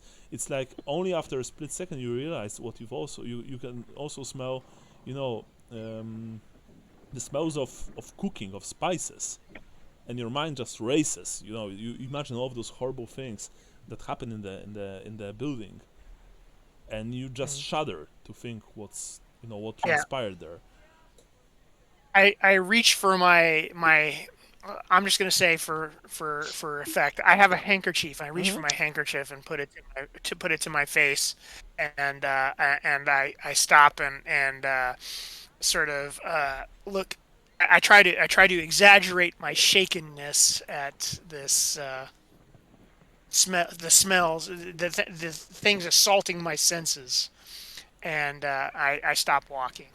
All right, it helps a bit. But at the same time, it's like the smell just became part of you. You can't really get rid of it. It's like it's just overbearing. You also know that in a second or two you will be asked questions by a guard, Gustav, that you see because you are walking in a rather in some distance, behind Johannes, and you see that one of the guards, is approaching him. What are you doing? You know that Gaston and Marla are following you. They are probably far enough not to be bothered by the guards, but also, close enough to also smell what you are smelling. What are you doing, Gustav? I'm going to ask loud enough for other people to hear. I'm gonna ask Marla. Do you smell that? Marla is like, I presume, 30 to 40 meters. So if you want to ask her that, you have to Oh, shout. okay, never mind. Because We're not together? She stayed. No, she stayed with Gaston because Gaston clanks. Okay. So that's what I was saying. She stayed with Gaston as he's walking down the street. You are following Johannes alone, but you know that they are behind you. You know that they are like those 30, 40 meters behind you. Yeah. They're just not with you. You know, because of the armor that the Bretonian is wearing. Is this the pie shop or is this someplace else? This is the pie shop. This is the pie shop mixed with the family house of Dankmar. You know. Yeah. And I know what the smell is, so I'm gonna walk straight there. Towards the house, yes? Yes, to the pie shop. Okay. So now my question is, are you do you want to stop near the near Johannes, because you see that one of the guards will ask him questions, and you also know that if you approach the pie shop, you will probably also be intercepted. As I said, there are no other civilians here. There are also only military men, Tileans, and even from the distance you can see probably 2 adepts of the Verenan, of the Temple of Verena. I'm gonna act like I'm not with Johannes. All right. Okay. It'd be kind of weird if we're walking that far apart, but we're together and acknowledge it at this point. So Probably, yeah. You're gonna do me like that, bro. Bro, we are brothers to the end. All right, so you are approaching the shop, you know, ignoring Johannes. So now my question is to Gaston. Gaston, what are you doing? You also see what I've described, but you are still on the edge of people who gathered, you know, at the end of the street leading to a building where all of the action takes place. You are furthest away from the smell, but even so, you can actually, of course, you know, feel it in your nose. You are a knight of Bretonia, so you've experienced bloodshed and combat, and you know.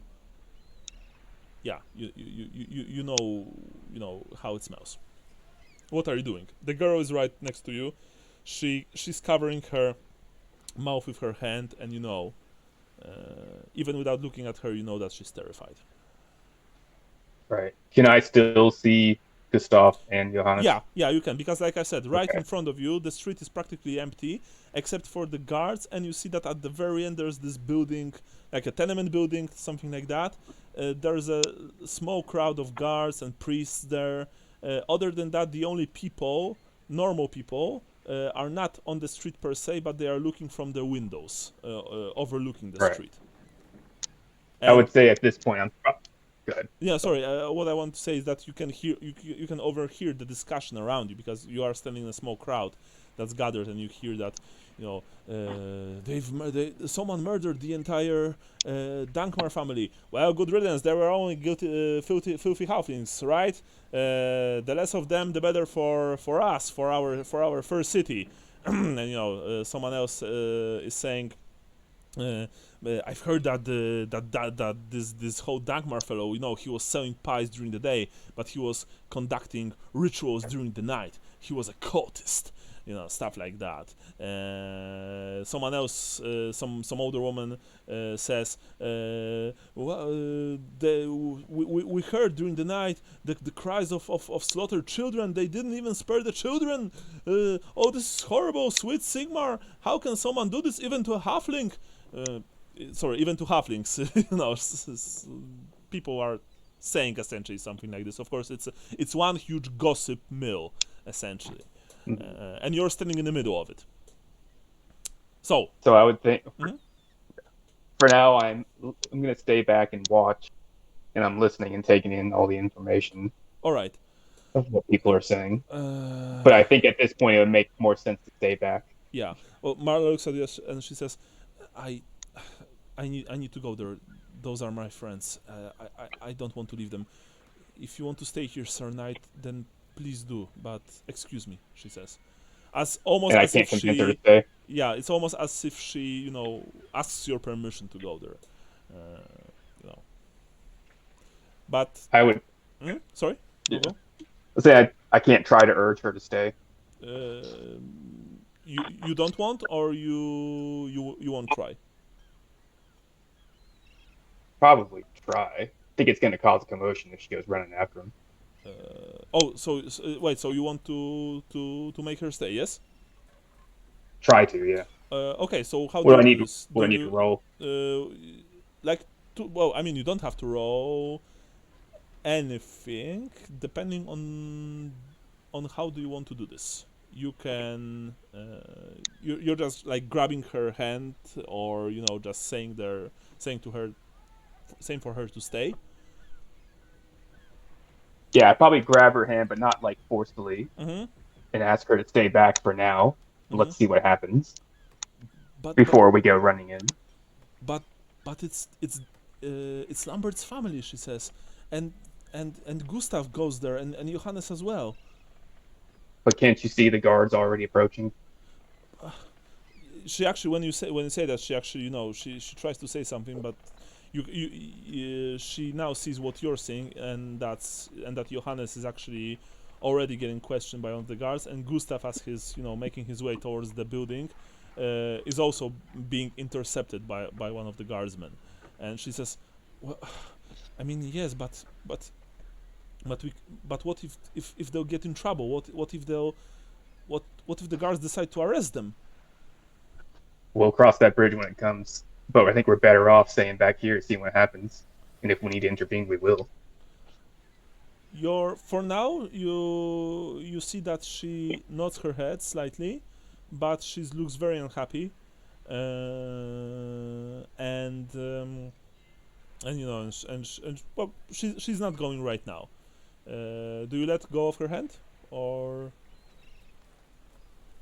are you still? Yes. All right. Yeah. So she's not moving forward, but you can clearly see that that if anything bad will happen or will start to happen, you guess that she will bolt. I mean, not run away, run towards Right. their friends. You know that. Right. Yeah. Lambert. Yeah. The priestess, the main you guess the main priestess produces a large piece of white cloth and gives it to you. Says, cover your nose and mouth with it. I do. Yeah. Then she looks at the captain, and she just nods. You see that the captain's men, the 9 guardsmen, most of them also covered their faces with pieces of clothing, but the big man himself did not. He just approaches the closed door to the pie shop, opens it wide open, and enters inside while also beckoning for you to follow. He simply says, "Follow me, Cherry Heart." And yeah, you follow him. Yeah. Yeah, the priestess walks right next to you, Johannes, and Gustav. You see that, but Johannes, before you can act in any way, someone grabs you by the shoulder, and like makes the move of turning you around rather forcefully, while at the same time saying, "What are you doing here?" And you look into the eyes of a Altdorf city watchman, in not just any watchman. He looks like one of those men who took Lambert here. So polished breastplate, full steel helmet, sword at his hip. He has a halberd. He looks more like like I said before.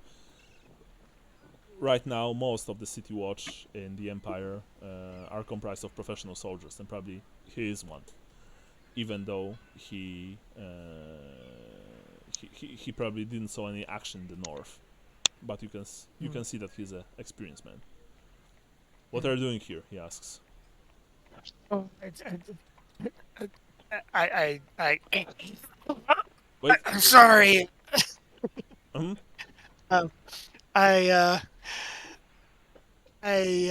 My curiosity got the best of me when I saw you gentlemen take the cook from the back out. I couldn't help myself. Really? What's your name? My name is Ruprecht Schmidt. Ruprecht Schmidt. And It's fake. sorry, Gustav, what was that? No, I was saying that out of character. I was like, good fake name. Hopefully, it's similar to the ones that I've been given around. Really, Ruprecht Schmidt. So what? You saw the halfling being brought here, and you decided to follow and to just enter the street leading to this building, where a whole bunch of other halflings got massacred last night. Well, how could I know that's what happened, sir? I'm shocked and appalled. Well, can't you? Don't you have a working nose? Can't you smell the smell of death? You're the Well, only one who enters this street, while most of the normal, sane citizens decide to stay back. I think that's mighty suspicious, Ruprecht Schmidt, he says. Well, And he's still it holding would be- your shoulder, by the way, and it's kind of Yeah. painful at this moment because, he has this leather glove, he's a big man, and he's kind of squeezing you. I say, well, I suppose it would be, except that I don't have a very good sense of smell. Oh, really? I didn't smell it. I didn't connect what was going on until I just got here where you see me now and pulled out my handkerchief. I didn't recognize the smell. Well, I'm sure that Captain Klosterman will be more than happy to hear your explanation. You go with me, and he just, shoves you. He once again, turns you around and gives you a good hard shove between the shoulder blades, and just says, "Keep walking." Yes, sir. And Gustav, you saw that, and you just knew what will happen to you the moment you saw that, and maybe even you wanted to act in some way. Maybe you want to turn around, but then you feel it more than hear it, but you feel the boots behind you, and the voice, going, "Oh, you, halt!" I turn around looking very confused. You see another guardsman. He detached himself from a wall, just like the one who caught Johannes. This one is slightly smaller and probably slightly younger, but he also walks in a way that clearly shows some kind of experience. He's armed with a spear, not halberd, like the one manhandling Johannes right now. He approaches you and says, "This street is off limits to anyone not directly involved in the investigation of the murder of the entire Lightfoot clan." Lightfoot? Oh no! "Oh no, what?" he says. I had an appointment this morning What's your? with her Lightfoot. And he looks at you very suspiciously. "What's your name?" I'm Oleg Zandbergen, Oh, and I And I guess I don't have my tools with me. And what are you doing, Oleg Zandbergen? What are you doing for a living, and why were you interested in having a meeting with late Dankmar Lightfoot? I'm his physician. He was feverish the other day, and I'm following up with him. He looks at you and just. Okay, you need to roll for that. Okay. You need to roll charm. Okay, let me see. I think I have charm, but let me check. Let's say that you have plus 10% because you are a physician. I have charm. Yeah, you know your stuff, so you have plus 10% to this roll. By the way, you don't want to botch this one. On fellowship, I have a fellowship of 34. So 44, and this this is a counter test, by the way. So okay. yeah, so don't worry. Oh, you've rolled. All right, 34. Now I'm going to roll for him. Yeah. I'll use a luck if that's where we're at. Yeah, sure. You can roll that, of course. That said, the second row sticks. Thank you. Okay. He looks at you, and you see that he squints his eyes. Something doesn't add up. You go with me. You speak to You speak to Captain Klosterman, he says. And, you know, Of course. he's not, like, brandishing his weapon at you, and he's not actually manhandling you, unlike the guard who took Johannes to the building, but he, you know, points the way and just says, keep moving.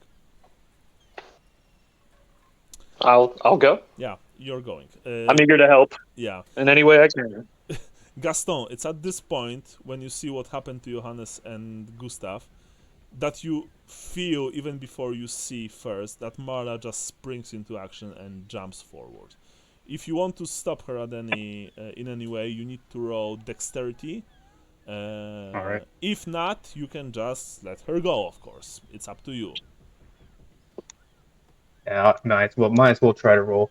Okay, but you have -10 to your dexterity because of the plate armor that you're wearing. Yeah. Remember that also plate armor, Andrew, it also gives you penalties to, since you have full plate, right? Right. Okay, so full plate consists of leather, mail, and plate. And so leather doesn't give you any penalties.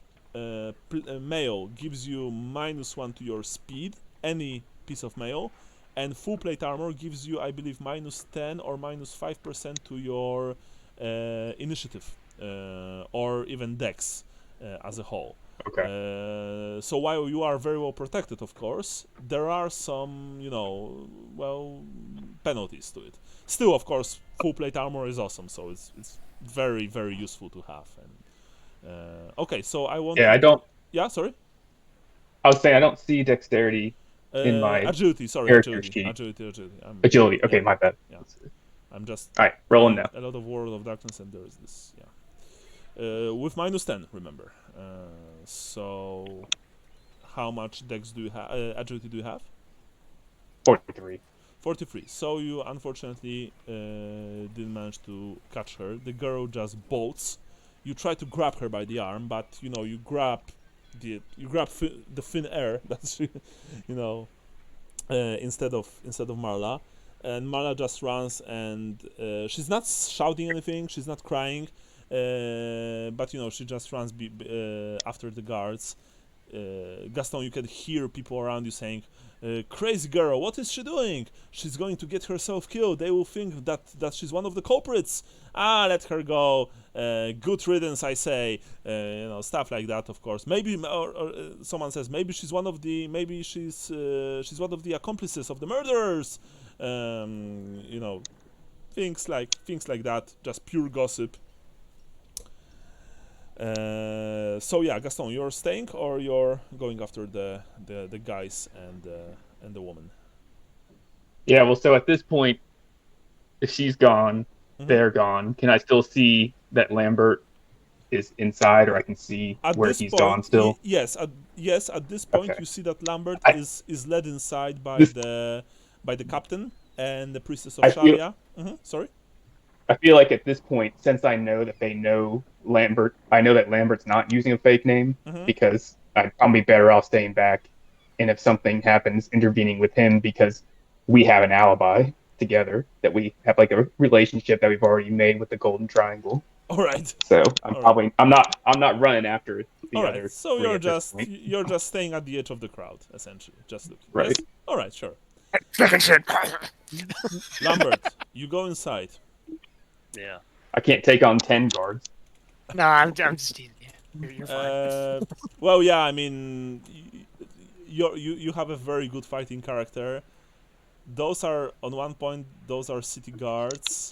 On the other, they are trained and they have halberds and spears. Yeah. Yeah. Not to mention Bretonnian Knight or not. If you would attack, and you know that, like in character, if you would attack, you know, Empire city guards, they wouldn't care that you're a Bretonnian Knight. They would just Right. fight back to kill. Lambert, you enter inside. The first thing you see is the body of Ulret Erfher. Like what's the word? Sloped? No, wait.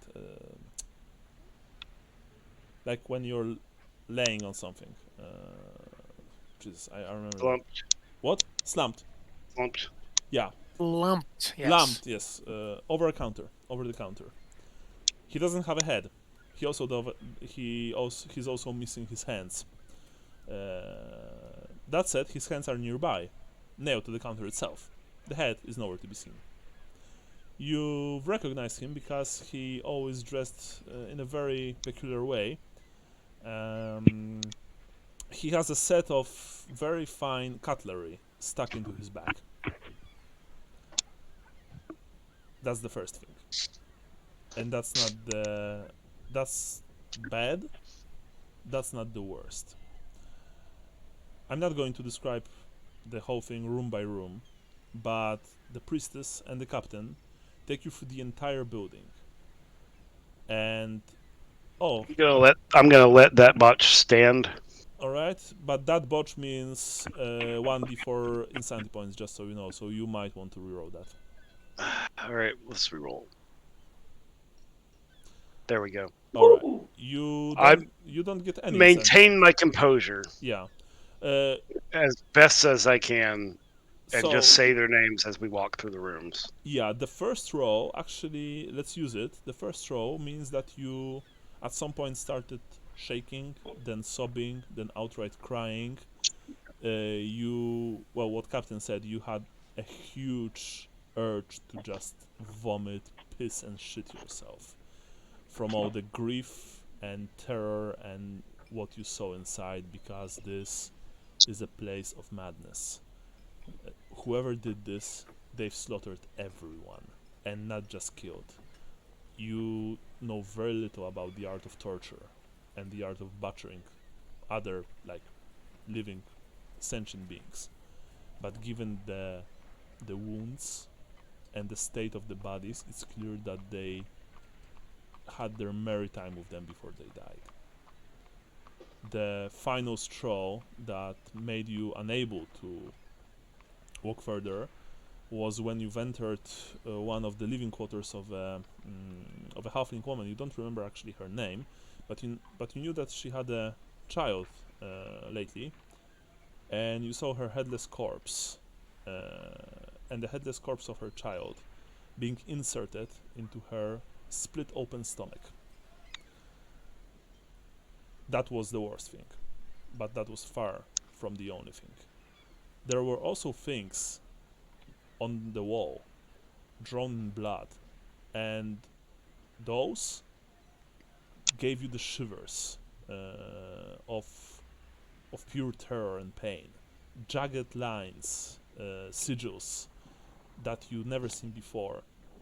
At once very elegant, but also incredibly.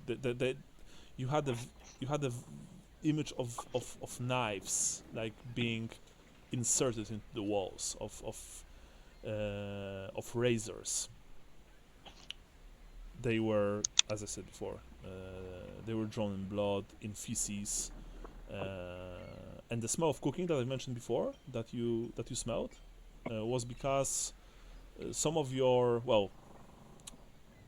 Dankmar's relatives, which, let's be honest, were also your relatives, have been cooked alive and roasted alive. There was a reason why. Sorry, just one last thing. There was you actually wonder, why didn't they scream? Like, it's impossible to do something like that to a person without them screaming. But then you've noticed the heads, both the still attached ones and the severed ones, and none of them had a tongue inside. The tongues were removed, like ripped out or cut out. I don't want to hear anymore. Yeah.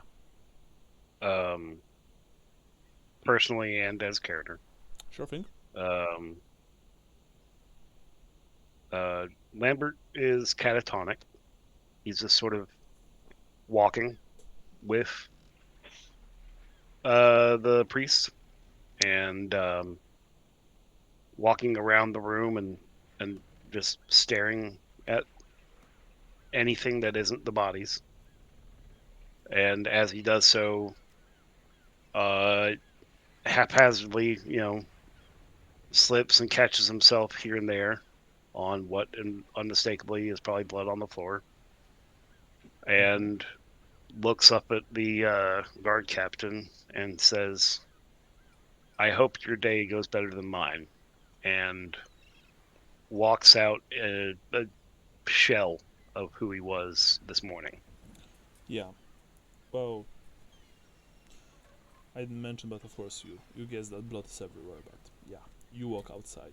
I mean, the captain walks outside with you. He's not saying anything yet, even though you have a feeling that he's a cold, hard bastard. Even he has probably some limits. The priestess of Shalia muttered constantly some kind of silent prayer under her nose as you were traveling those corridors of madness. Gustav and Johannes, you are but by the way, both of you see each other at some point. And you are being held outside like 10 meters from the entrance by the two guards. No one is saying anything to you, no. Like, they didn't even took your weapons, daggers, stuff like that. They didn't frisk you or anything. They just, they're just making sure that you won't go away. And you hear essentially what the guards, like the two guards are talking quietly, the one who brought you in, Gustav, the younger one, the closer he gets to the building, the paler he gets, and it's clear that he doesn't want to be here. The one who took you in, Johannes, the more experienced one, even he, he pretends to be fine, but you can hear the shakiness in his voice. Just they are discussing what happened inside, but very quietly, so you can only hear maybe every second or third word. But even every second or third word gives you a very clear, horrifying picture of just utter degeneracy and pure evil. That's the word. Evil is the only word to describe that. It's even worse what the necromancer was doing, probably. You also see the two priests of Verena standing outside, discussing something quietly with the two young priestesses of Shalia. Gustav, you can see them clearly, of course, both very young girls, said 15 to 18 years old, perhaps. And yeah, the Stop and bow. they maybe even one of the girls saw you and she nods at you, but you can see that even the two Shalian priestesses, they look horrified. The Verenans, actually, they are the only ones who look very composed. And they discuss things very professionally. Maybe they saw something like that before, maybe it's just their training, you don't know. At some point, and Gaston, you also see that from all those dozens of meters away, you have a pretty good eyesight, and like I said, it's a straight street, so you see that. Gustav, Johannes, at some point you hear a commotion from behind you. You see that Marla is approaching you very quickly, and one of the guards is chasing her, shouting, "Stop! Stop! In the name of the law! In the name of the law, stop!" And she runs right next to you. At this point, of course, the two guards both grab her by the hands. She cries, "Let go of me! Let go of me! Let go of me!" She's with me. The guards all look very surprised. They look at her. They look at you. The one of them says, "Yeah, sorry. Go ahead." When I smelled death, I asked her to stay back in case there was something going on. Yeah, you see that she doesn't want to be here. It's clear, and her eyes dart constantly to the building, and there's genuine fear and disgust in them. But also, it's clear that she didn't want to. That she was afraid that something might be happening to both of you. One of the guards says, "Damn girl, that's you should never run from the law. All right, let her go," he says to the guardsman who caught her. Just stay near them, he I'm gonna says. put my arm around her when they let her go. Yeah. You're guessing that perhaps this whole situation also made the guards slightly less zealous than normally. Normally they would probably make a show of force, maybe even smack her a bit. this is the sad reality of the old world, that that the law is often very harsh, unnecessarily so even. But given what happened here, even the guards are like just they don't want to be here. It takes a few minutes more, but door to the bakery open. A large man in half-plate armor, with sporting a very fashionable leather hat with peacock feathers and armed to the teeth, exits. Behind him stumbles, probably Lambert. Of course, correct me if I'm wrong, but you probably stumble outside. It's not stumbling as much as my movements are extremely Mechanical.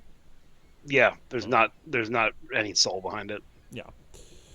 And I'm not following him after I leave. I'm walking over to the other priestesses. Mm-hmm. And behind him finally emerges an older, and you see that Gustav very clearly, an older priestess of Shalia, obviously the the most senior one here, and certainly the leader of the other two. She closes the door behind her, and she makes the sign of the dove, and starts like praying in front of the door with her back to you. I see Lambert. I say, thank the goddess, you're okay. I thought you were tied up in this. Yeah, Lambert, you hear that, by the way, of course. I mean, Johannes, you as well. Given that you are right next to him. Sorry. I look over at the group of my friends and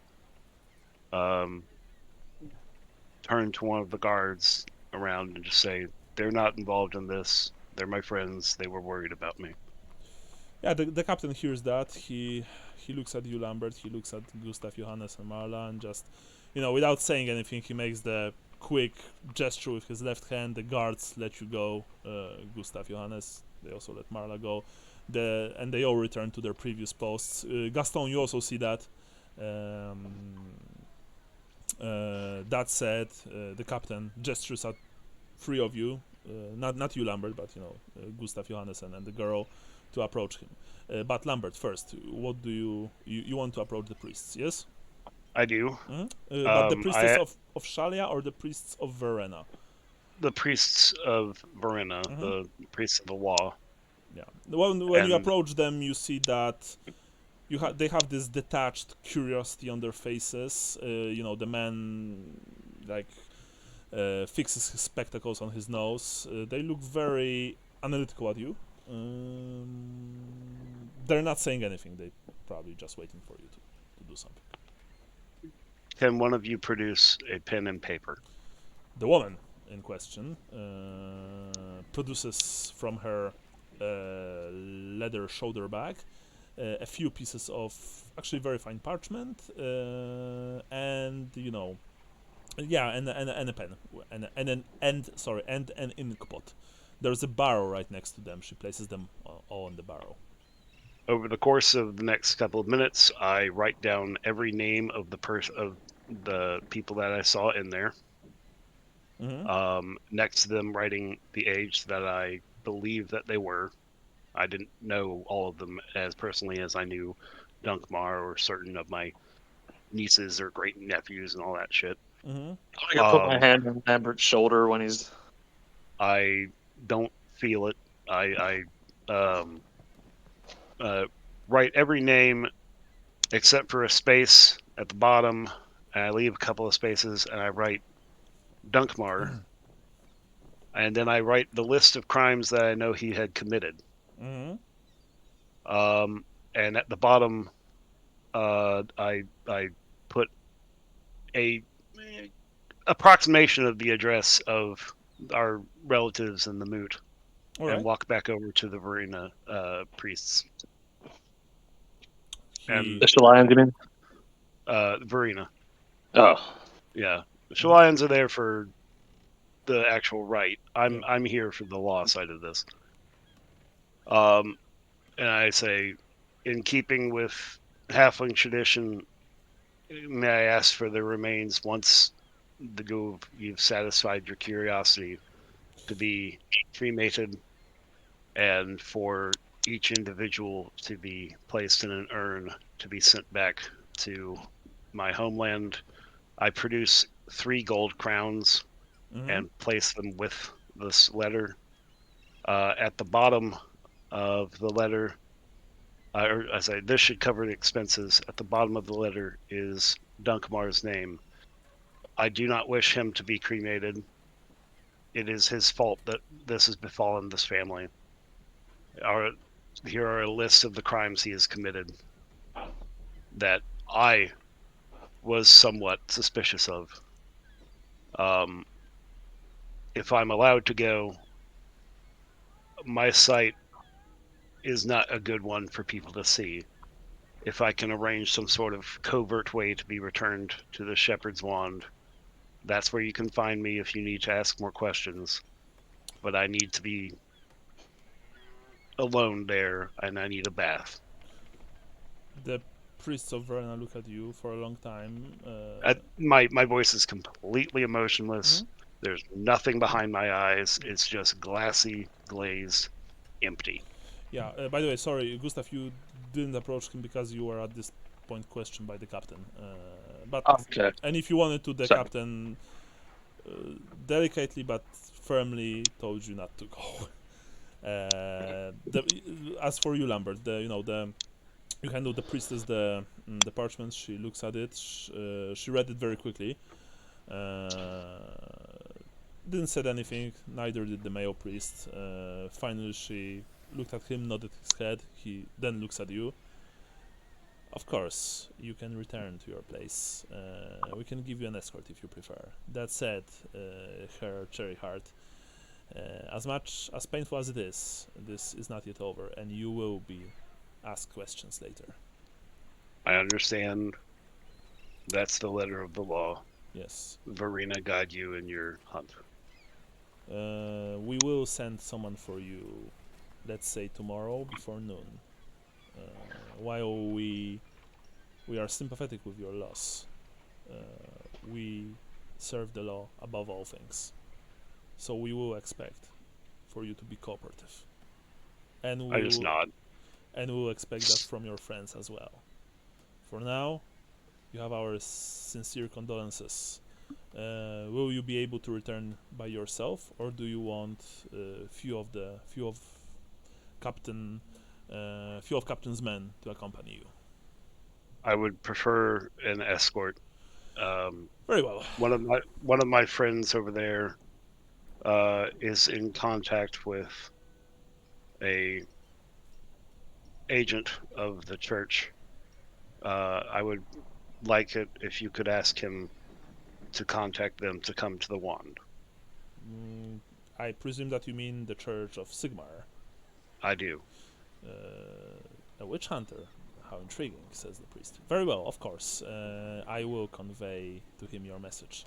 He snaps his fingers and points at the two guards. At the two nearest guards, they quickly approach you to escort her cherry heart to his destination, and use the side streets if possible. Don't make any fuss about it, and make sure that no one will bother him. Is that clear? Yes, yes, Father. Both of them say, and they salute and they look at you, Lambert. Please tell us where do you want to go, and we will take you there. The Shepherd's Wand, Fenron. One of them says, "Oh, I know this place. I've drunk it. I've drunk there a few nights ago. I know where it is." Right, and you can see that both of them are very relieved that they can leave this place, because they are actually like young boys, and given the look on their faces, it's clear that they are disgusted and horrified, and so they quickly take you. Lambert, Johannes and Gustav, you see that your friend is being escorted down the street. Gaston, you also see that two city guards are escorting Lambert away from the building.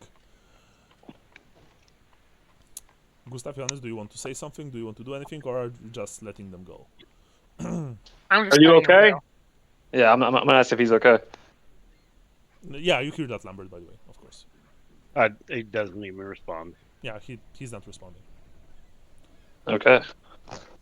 Gaston, you want to do anything? Because you see that initially they like took maybe walked a dozen meters down the main street, but then they turned into one of the side alleys and disappeared there.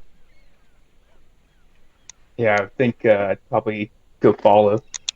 All right, so you will try and follow them. All right, so we will roll for that in a second because this will require a roll from you. But first, Gustav and Johannes. And Marla as an NPC, of course. You've been presented before the captain. I've described him before, a large, no-nonsense man. He looks at three of you harshly, but not in a hostile way, and says, "I'm Captain Kunibald Klosterman of the City Watch. I've been told that you try to approach this place, the only people who decided to do that. And I've also been told that you, and from what I understand, you are friends of," and it's at this point Lambert is still discussing with Verenans of Cherry Heart, yes? Yes, I also worked for his uncle. What are your names? And he first looks at you, Gustav. Speak. Dr. Oleg Zandbergen. Olen Zandbergen. And what are you doctor of? I'm a general physician. I had an appointment with my patient this morning, but it seems that won't be happening. Who was your patient? Who is your patient? Her Lightfoot. He makes the face. Oh, yes. Well, no, surely that won't be happening. Right. I should have acted sooner. If you would act sooner, then you would probably be dead alongside him and his entire family and further relatives. So perhaps you should be thankful to the gods that you did not. I had my suspicions that he had supped from the cup of corruption. Really? He says. Then I will be more than happy to hear about them. But first, and he looks at you, Johannes. What is your name? Ruprecht Schmidt. And who are you, Ruprecht Schmidt? I was sitting in the tavern when you came in, and I saw you take the cook out, and it just captured my imagination, and I couldn't stop myself from following. Wait, so now out of game. Didn't Lambert said that you are his friends? Yeah. Yeah, he did say All right. that. Okay, yeah. But you are a friend of Lambert Cherryheart, yes? Is that his name? I don't know.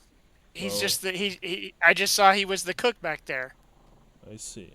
He looks at you. So you don't know him, right? No, I do not. And you know this man, and he points at Gustav. Oh, I've never seen him before. Now, remind me, because I may have forgotten it. Did Marla, when she approached you, she didn't cry both your names, right? She just... She came to me, I think. Yeah, alright. And this woman here, what's your name? Marla says her name. I recall that she also had a nickname. I've forgotten what was it exactly. Everybody has an alias these days. Yeah. All the cool kids. All the cool kids have a name. I really like her previous career as Ho. That's very nice. Right. I forgot I did that. Yeah. What is your name? And she's actually, I'm just going to say Walpurga Fleming, she says. He just nods. Actually, this is a normal German name from those times, so that's not something completely strange. So, and you don't know her as well, yes? He asks you, Johannes.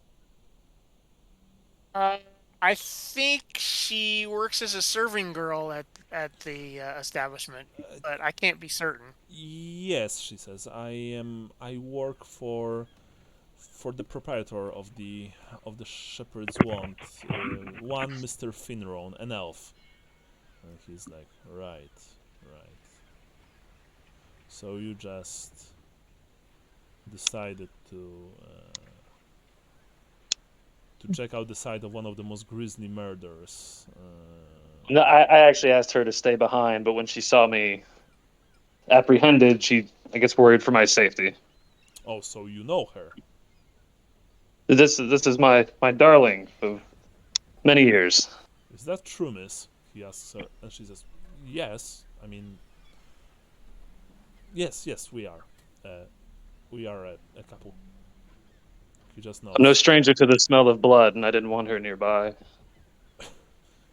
He looks quite strange at you when you say that, but he's not. I'm a physician. I mean, like, I would know. Yeah, he's not saying anything.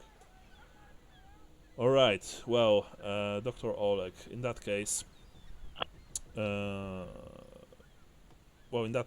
first of all, Head Schmidt, yes, is that it? Schmidt. Yeah. If you're not part of this, then I would ask you kindly to join the crowd over there. And he points to the crowd of people, you know, like the 50 meters back. Mhm. Since this clearly doesn't concern you. Yes, I regret coming this far. You should. I don't have the constitution for this. But fortunately, you weren't inside, so you should feel yourself lucky. Consider yourself lucky. Now, Yes, I off you go, Herr Schmidt, and please Yes. don't return there. Here, he says. I will not. Yeah. So I presume, Sean, that you are just that you leave this place and join the crowd. I beat it back to the wand, Yeah. actually. I'm like, fuck this. He looks at you, Gustav. Follow me, Dr. Loic, please. I And take out a white handkerchief and cover my face. yeah, Miss, I suggest that you stay behind, but if it's if it's of any consolation to you, you can of course join as well, says the captain. That said, And stay here with the priestesses. They'll we guard you from the suffering inside. we are going to the priestesses. I'm not letting you inside right now. Oh. Unless the priests of Verena will say otherwise. It's at this point that you both saw Lambert leaving the place and, you know, being escorted. You presume back to the wand. You asked him if he's okay, Gustav. He didn't answer. He disappeared. So yeah. You approach the two Verenan priests. The three Shalians are standing in front of the door and they are praying. So the only two priests of Verena are you know standing near the entrance, right next to the barrow. They are discussing something quietly. Actually, the man, you know, bowed and older and spectacles. He opened like a small book and showing something to his colleague. As you approach him, the captain says, Father Friso and Frau Louise, this man over here was a physician for the Lightfoot fellow who owned this place. Are these the Verenans? Yeah, you see that both Okay. of them they look less like priests. They look more like investigators, you would say, given their high boots, long cloaks. That's I'm gonna use. okay. That said, I'm you gonna also see if we can put a grimace. sorry once again, Brian. Sorry, I didn't caught that. I was rolling to see if I could hide my my scowl. All right, sure. You want to use luck? Go ahead. Yeah, I have one left. Okay, I kind of scowl a little bit. Well, I also need to roll for them to see that. 1 second. You're not sure. You think that the woman probably saw your scowl. She raised one eyebrow, but she's not saying anything. The male priest, Friso, he says to the captain, "Thank you Thank you, Captain. Please leave us with this man for a while. The captain just nods, and he just nodded and moved towards a cluster of his men. Two Verenans look at you, Gustav. What is your name, sir? Asks the male, the man, Father Friso. I take the handkerchief down from my face. I'm Dr. Oleg Zandbergen. I had an appointment with her Lightfoot this morning, but seems that won't be happening. You were his physician. Indeed. Do you have any license? I reach under my shirt. I have a guild medallion. Can I see it?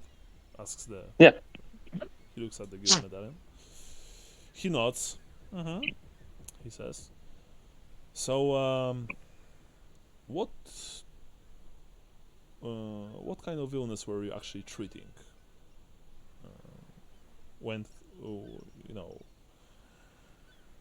What illness did her Lightfoot suffered from? Well, this is where I think I failed as his physician, because I'd realized the other night what he presented as a fever and irritability was something far worse. So, I presume that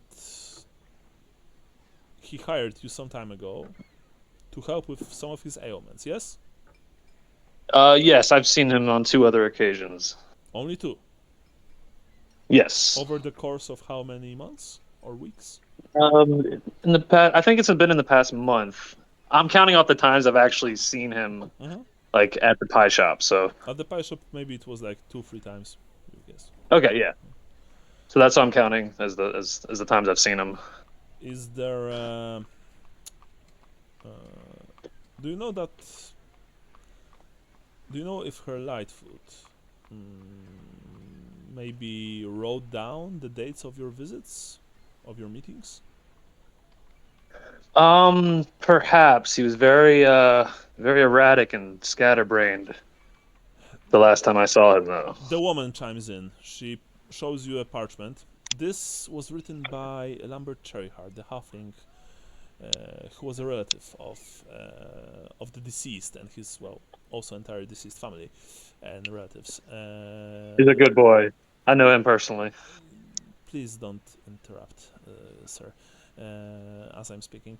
What I want to say is that in here, and she points at the bottom of the parchment, he's saying that Dankmar Lightfoot was involved in a series of criminal enterprises, and that perhaps this is because, this whole unfortunate thing happened in the first place. Do you know anything about her Lightfoot being involved in some kind of criminal enterprise? Criminal enterprise, no, but I do know of his tastes towards the end had changed, and I think that's what this might involve. So that's interesting, says Father Friso, because her Cherryheart before he left also told us to speak with you, and because you apparently know someone from the Church of Sigmar. Oh, not just someone. One of the Templars, a witch hunter.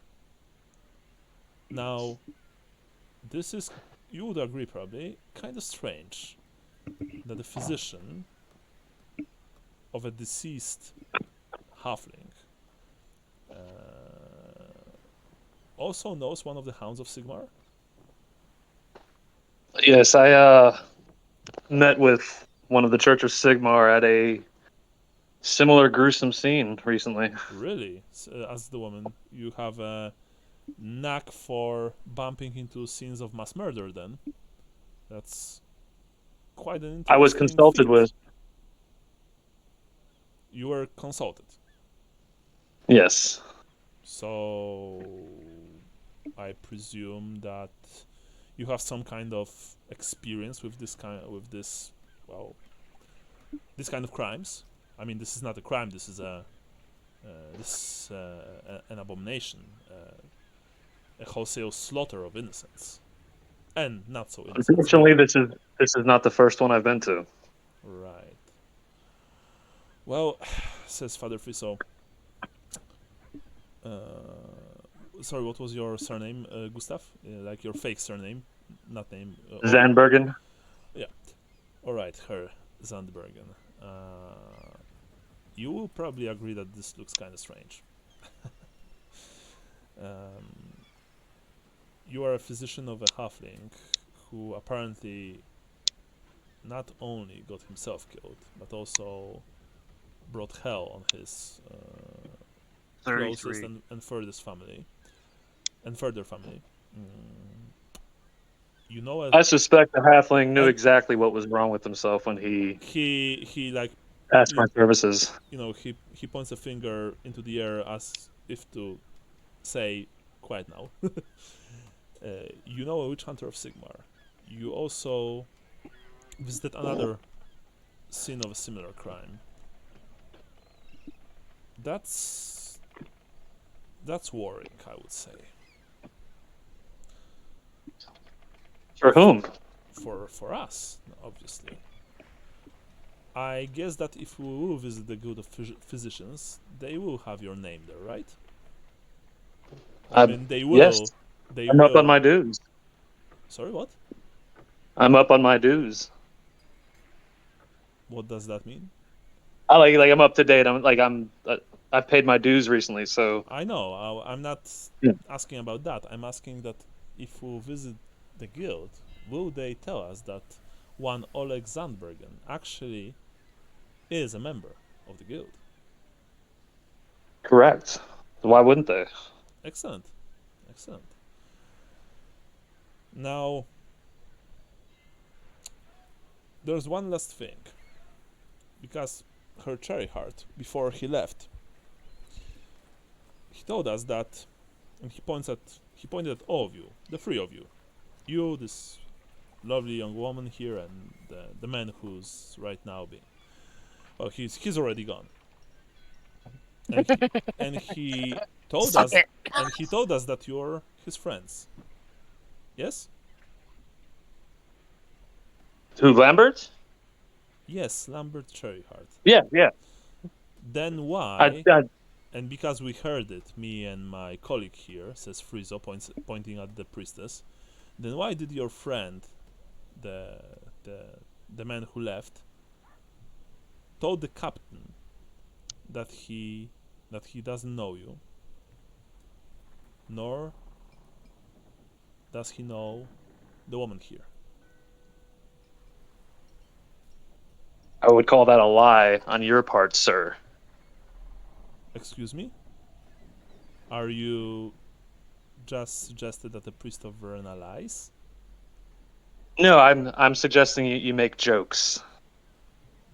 And he's like, you see that both of them look at you with this mix of shock, genuine anger. Note to self: never let Gustav get into an interrogation again. Yeah, genuine anger, but also they are just perplexed that you would say something. You're suggesting that I am joking right now? Are you insane, man? It's a horrible time for jokes. I am a priest of Verona. This is a place of mass murder, probably with ritualistic background, given what we found on the walls and given the state of the bodies. And you think I would joke about something like this?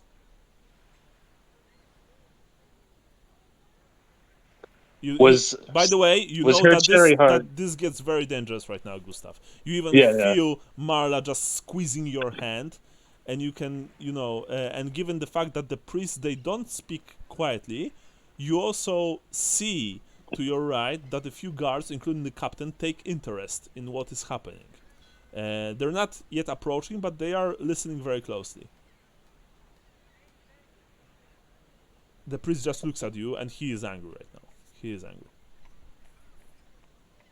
It's like he's expecting you to maybe diffuse the situation, maybe explain yourself. You're not sure. Cherryheart, I didn't even look up when I called out to him earlier. I'm sure he's under a lot of stress and grief right now. He told us Me and my colleague here, while pointing at you, your group, he said, "Those are my friends, and they know someone from the Church of Sigmar. Yes. Tell them to contact him, and tell them that I will be in the Shepherd's Wand." Okay, so why did you say that he doesn't know us? No, I didn't said that. I said that I Oh, overheard. I misunderstood. Yeah, okay. Okay. I said that your friend, the one who's not here, and I'm not talking about Lambert Cherryheart. Oh, I said that he told the captain that he didn't know you nor this woman here, and he doesn't know Lambert as well. Sorry, Cherryheart as well. that's the first time I've ever seen that guy. I think he was a looky-loo. So you don't know this man. You don't know. This No. At this point, Louise, the female, priestess, the priestess, looks at the older Vernon and says, "Frizo, the halfling was, he was in shock. Maybe he used the wrong form. I don't think we have any reason to doubt this man here." I apologize for losing my temper. It's been a stressful morning for me as well. I was close to the family. Right, he says. The father says. The Vernon says, of course. Father Frizzle. Right, he says. Did the last time you saw Dankmar Lightfoot, did he had any strange visitors? Did he mention that someone will be visiting him, maybe discussing some business ventures, opportunities, things like that? Have you seen any strange characters visiting him? We never spoke of anything like that. I feel like I was called. I think he knew what was wrong. He was taking illicit drugs. He was a And perhaps calling me was to make it look to his family like wait. He was he was genuinely sick. he was a drug addict? Asks the woman. I wish I'd come sooner with this information. Perhaps I could have. Have you helped him maintain his habit? Asks the woman. Well, there is Absolutely not. Yeah, there is a tension in her voice now. You can hear that. Right. So, but you knew what kind of drugs was he taking? I leaned forward. I think it was Crimson Shade. I've never seen it. I've never seen him taking it, but the symptoms he was exhibiting the last time I saw him made me suspicious.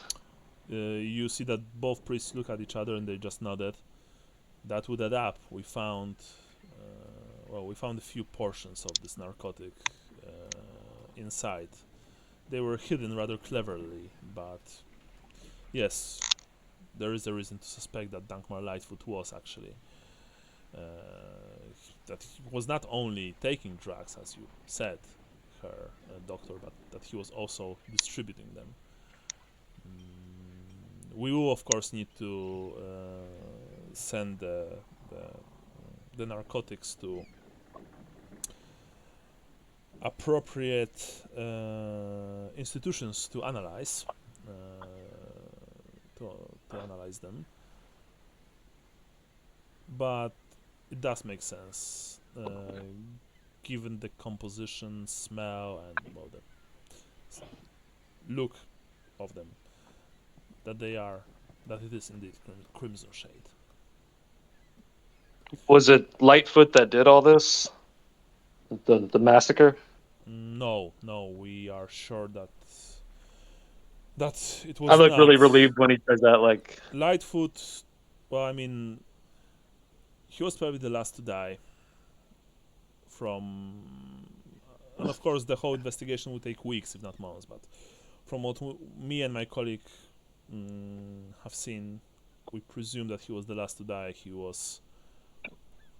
His tongue was removed.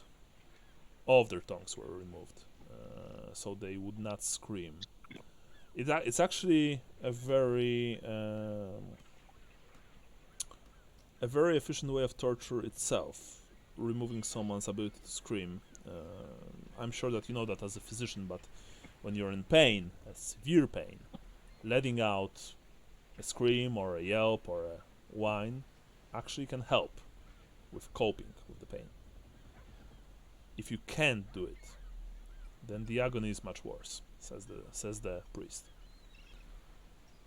Whoever did what they did inside made sure that none of those people, those halflings, would be able to scream.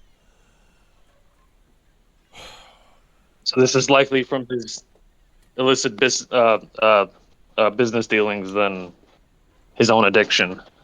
We would think that, but during the decades of my work, says the older priest, I've seen what retaliatory strikes in the criminal underworld look like. They are brutal and cruel, and sometimes, yes, the families are also targeted or get in the crossfire, true. But this is something else. This was ritualistic. We found, and he produces a parchment from under his cloak. We found those symbols scribbled on the wall. Do you recognize them? And he presents you with strange jagged runes.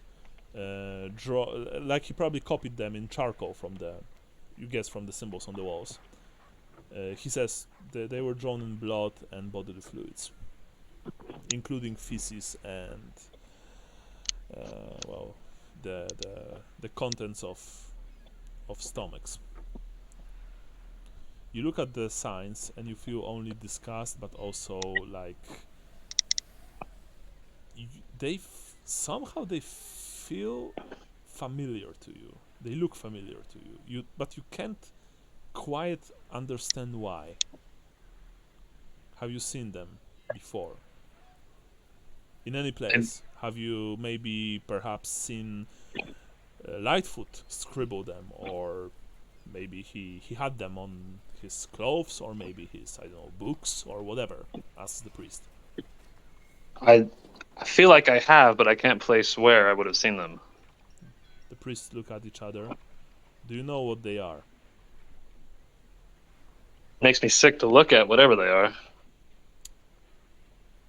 Once again, they look at each other. Well, says the priest, I can tell you right now, her doctor, that this is, first of all, this is not our last talk. There will be many more, just like with her cherry heart. But given the seriousness of the situation, I can tell you right now that they are not human. This is not a human symbol. This is an elven symbol.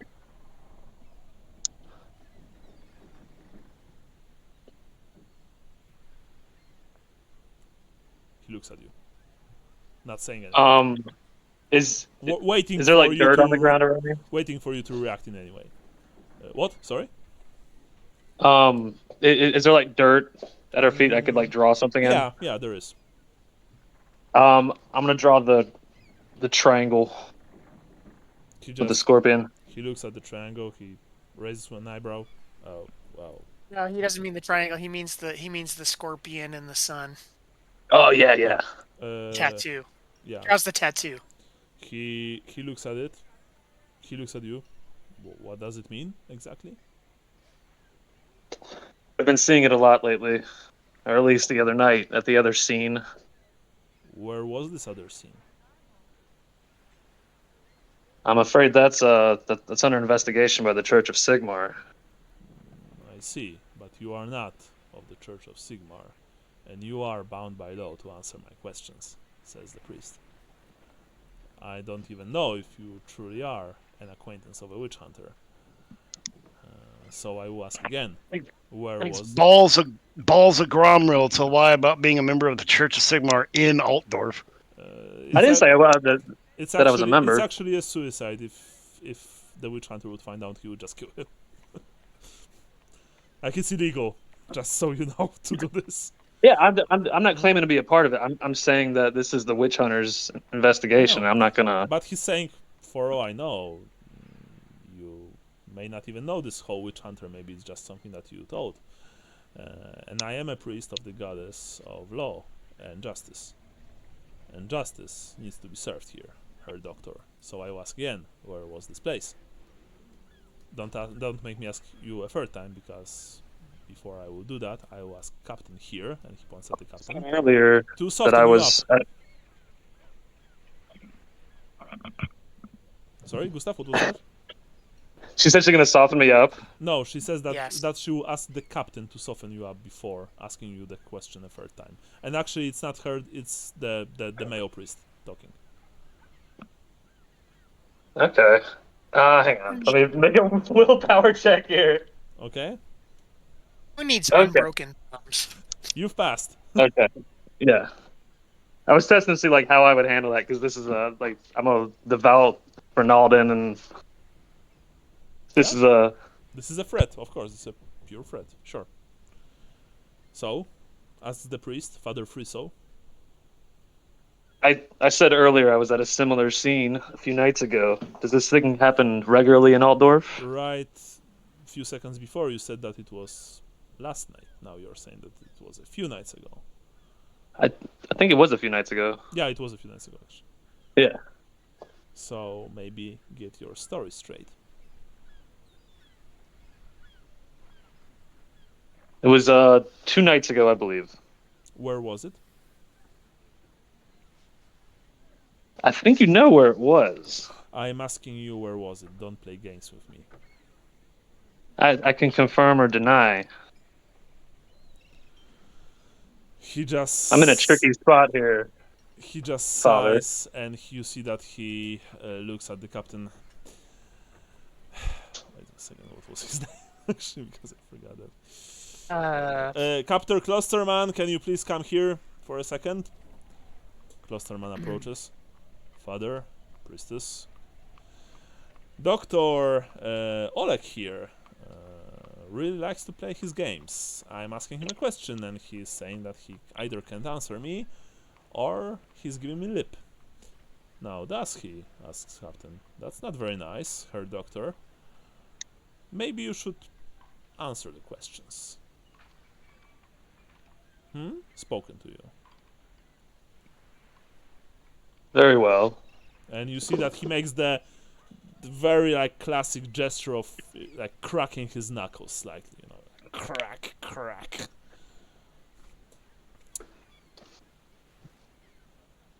So, It was. I act like I'm pointing down the street. I'm like, it's about 500 yards that way, right up your mother's cunt. Well, it's been good knowing you. are you telling this to the priest or to the guard? The one who just threatened me. To the guard. Priest. No. Yeah. Sorry. To the priest. The priest who told you that. Whoever just cracked his knuckles, like I'm just basically No, saying, like, give me your best shot. The knuckle crack was made by the captain. Okay, yeah. All right. I say it to him then. He strikes you like without even like hesitating. He just he's not roaring or shouting or anything. He just produces a powerful right hook into your face. So I guess we enter initiative now. Yeah, I'm not gonna fight. I'm gonna take it. Okay. Oh, so you're not fighting? Yes. No, I'll absolutely take damage, but I'm not gonna attack back. Like I'm not stupid. Okay, so But you can dodge. you can. No, I'm not gonna dodge. Okay, so I'm This just is- going to roll for damage from him. It's a rite of passage. Actually, fortunately, only one. So you have any armor on you? No. Okay, so he has strength bonus 4, so it's total of 5. Into the face. How much toughness do you have? I have toughness 4. Toughness 4, so times 2, so 2 points of damage. Deduce 2 points of damage from your character sheet. You got hit very hard In the face. in the face. You fall back. The captain is at your throat right now. He just wrestles you to the ground. Now, tell me, do you want this? Do you want to roll this normally? Do you want like to fight back? Because if not, he will simply throw you to the ground and simply arrest you. I'm trying to think of some place I could just make up really quick, like looking at the map. You want to try and escape? No, I just want to give him a bullshit answer, like, oh, it was 4 blocks past the Konigplatz and I mean, you can just say exactly something like that. 4 blocks past Konigplatz. Like, that's not a problem. It's not like people have detailed maps of Altdorf or anything, or GPS. Even the priests of Verena don't know every single location in the city. So yeah, but just remember that for now you are getting arrested right now because you've insulted a captain of the city watch, and not in a light way. I dropped to one knee and put my hand up to pleading with him not to hit me again. If you do that, he simply grabs your hand, twists it behind your back, kicks you in the back of the knee, drops you to the ground, sits with his right knee on your lower back, and yells for one of his men to bring him manacles. Marla, of course, is yelling, and she tries to get him off you. That said, and I'm not even going to roll for that, he simply backhands her very hard across her face. She flies back. The man is a bear, essentially. He's built like a brick house. So you see that Marla, bleeding profusely from her nose and upper lip, falls to the ground. How dare you! And he says, "We'll see who's the cunt now, you little bitch," and smacks you very hard in the back of the head. Actually, no, not even that. He takes your head, raises it up, and just crushes it down on the semi-paved street. You also feel something giving way in your nose. Like, you're not taking any more damage, so you don't have to worry. But I'm gonna look at it for a while. yeah, but you feel like you have lots of blood coming from you. And in a few seconds, you also feel cold manacles closing over your wrists. Yeah. So, and while this is happening, Gaston, I would like for you to roll me. First of all, do you have trail? Yeah. By the way, sorry for the rest of you guys for this long scene. Yeah, sorry. But it had to be done. So Yeah, I'm sorry. I don't see trail. Okay, so in that case, I would like for you to roll me -10 intelligence, because you need to know, you need to intercept Lambert and the 2 guards from where you are standing, and you are not very sure where they are going. You thought that they were going your way, but as I've described before, they suddenly changed direction and entered one of the side streets. So roll intelligence -10. Oh, nice! Gaston is on fire today. Yeah, you quickly you leave the crowd. You go into one of the side alleys, side streets, and after 3-4 minutes, you see in the distance, at one of the larger streets, the familiar looking halberds poking high into the air, 2 city guards in their red and white uniforms escorting a diminutive figure. At this street there are quite a few people, but you have them and you can follow them. That said, I would do you have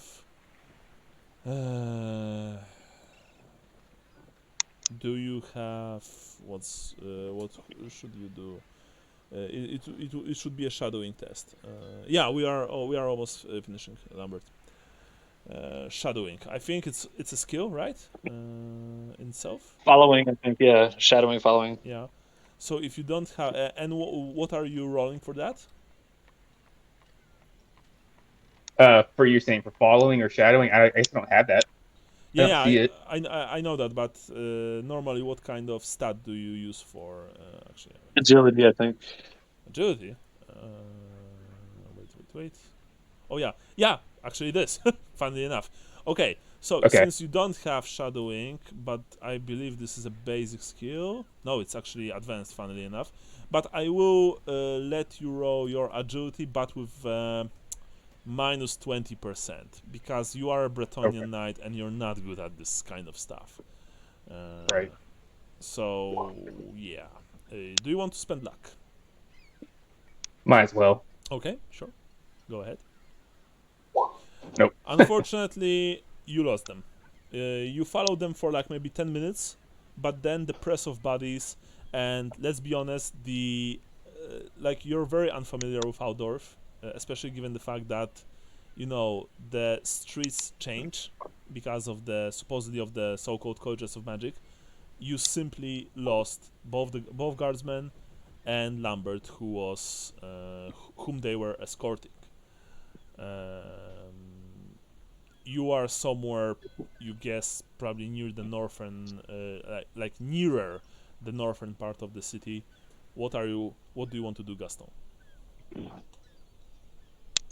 I guess am I able to turn back and go back to where I was, or is it basically like I don't know where to go? At this point, you will probably have trouble returning to Shepherd's One unless you will ask people directions, because you had this Okay. row. You didn't have a botch, but you also had you didn't have a good enough row for me to say that you will, without any problems, return to the scene of the crime or your inn. Given that you're not from here, that you're, you know, an outsider, stuff like that. So Right. if you want to return to Shepherd's Wand, you will need to ask people questions using your charm or just maybe hiring a guide. It's up to you. How do you want to do this? Okay.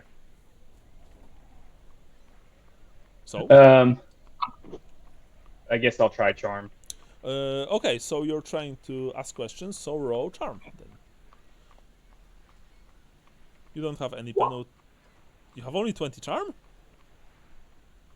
Really? So his fellowship's probably very low for a knight, yeah. Okay. Or like, because he's a my knight. fellowship- Maybe the problem is that he doesn't have the charm skill, and so he's rolling on half of his Oh, fellowship. maybe, Oh, yeah. yeah. Do I need to roll fellowship then? Yes. Or no? What is your fellowship? Yeah. Is it 40? It's 40. Yeah. it's 40. Okay, that's right then. Just roll. Go ahead and roll it. You can Yeah. reroll that without any problems. That said, every Okay. time you roll, it takes you about 15 to 20 minutes to ask for directions, you know, even try to catch someone who will be willing to speak to you, because Altdorfers are always, you know, herring somewhere. So you can roll one more time. One more time. Roll again if you want. Okay. Unfortunately, it's almost 30 minutes, and people are like, I don't know where Shepherd's Wand is. No sir, I don't know. I don't have time for that. Sorry, Sir Knight, I'm very busy. I don't speak your language, Bretonian, and I don't know what you're saying to me. I don't want to saying to me, and you know, just goes away. Yeah, like, Right. you should learn proper language like Reichspiel, like we do. Yeah, you know, just saying things like that, and yeah, it clearly doesn't work. So if you want to roll for the third time, it will still be on your normal fellowship, but Alright. every single nice, Yeah. excellent. I just want to say that every single test after that you would have a penalty, but eventually you've met a nice, kind, middle-aged woman who's delivering like groceries in her willow basket, and she says, "Oh, Shepherd's Wand, yes, I know. It's near a street of 100 taverns. I am actually bringing these victuals to a friend of mine who runs an establishment on the street. Yes. You don't have to worry, Sir Knight. I will happily deliver you to your destination. Follow me, please." You know, and she's like, she essentially takes you there without any problems. Alright. It still takes you like a good 20 minutes to reach this place, mainly because the woman in question, she's middle-aged, but her legs are already in a rather bad shape. It's clear that she probably has, arthritis or something like that. So she walks very slowly. But still, in the end, you reach your destination. Johannes, what about you? Well, since I didn't know I was outed, I just headed back to the Shepherd's Wand. All right, yeah, and that's all right. That's that. Yeah. Nice. So you're just returning to Shepherd's Wand and waiting for your friends to return, right? Yep. All right. Yeah. Mhm. So I think you would be the first to reach this Stay place. up. Sorry, Gustav. What was that? I said, don't stay up waiting for me. Yeah. Lambert, Yeah. you were escorted back to Shepherd's Wand by the two guards. I presume that you didn't walk especially fast given your condition, and it was also clear that that the two guards were rather impatient, like they really wanted to drop you off and then just get on with it, but they didn't said anything to you. They didn't like hurry you up or something like that. Everything is a blur anyway for you, probably. Yep. You still can only you don't even smell the city anymore. You only smell blood, and you only see those horrible signs on the walls. Like it's impossible to remove them from your mind. You didn't even notice when you stopped in front of the inn. The guards, one of them looks at you and says, "Well, here we are, Herr Halfling. So I guess Thank you for the walk. Have a good day. Yes, you as well. I mean, yeah, we'll be going now. May the gods have mercy on you." And they, both of them, quickly turned around and very quickly moved as far away from you as possible. Down the alley. I walk slowly. There's more life in the step, but barely. And I don't even try to hide it. I just walk through the front door of the establishment. Is Finron here? Actually, I'm going to roll for that because he might be, but he also might not. No, he's not. As you enter the place, first thing you see is that the bartender, the same bartender from like a few hours ago, is still here. Second thing is that the moment you enter, everything goes quiet. People just look at you. One of the patrons says, "Oh look, he returns. So they didn't put you in jail in the end, eh? Sigmar, damn it, I lost my bet." And but no one comments on that, and it's clear that the man who's speaking that is already rather tipsy, to say the least. What was the barkeep's name? The barkeep's name is actually Aldo. Aldo, I think he's good for the night. Do you know when Finron will be in? The bartender looks at you and says, "Master will return probably in an hour or two. He's running some errands." Can I have a bath drawn? Of course. You see that he really wants to ask you if everything's fine, but he's also very afraid to ask you that. So he's like, "Of course, Herr Cherryheart, should I bring it upstairs to your room?" That would be wonderful, thank you. Of Does anyone have any tobacco? one of the patrons. I just sort of turn to the room as I say that. You see that there's this hesitation, but then like maybe half a dozen people stand up and they produce, leather pouches and small tin cans filled with tobacco, and they just offer it to you without a word. I walk over to one and I hand him a shilling and I just take the whole pouch. Yeah, he's not saying anything. He's like, just pocketing the money. You take the whole pouch. It smells actually pretty well. It's not like dried grass or anything. Your standard imperial tobacco. So right in front of him, bloody feet. Some blood smeared on my jerkin. Pull out just a sheet of normal paper. Mm-hmm. And pour all of this tobacco on it and just roll it up as tight as I can. You make a huge doobie. Well, I just make a big, shitty cigar. And I light that and I just walk upstairs. Yeah, you just make the biggest, most like basic cigar in the world. Slapdash cigar in the world. Yeah, you put it in your mouth. You know, some part of your mind knows that it probably looks extremely comical, and if it wasn't for this horrible situation that you're in, you would probably laugh at it. You don't even hear people whispering as you are walking upstairs. Look, he has blood on his feet.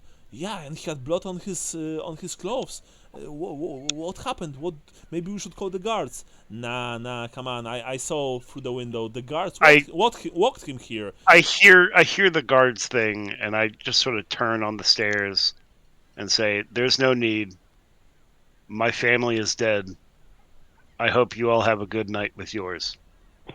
And I go back upstairs. Yeah, and no one says anything about that. That said, you hear a few tankards hitting the floor when you said that, and even a few gasps from people. Like,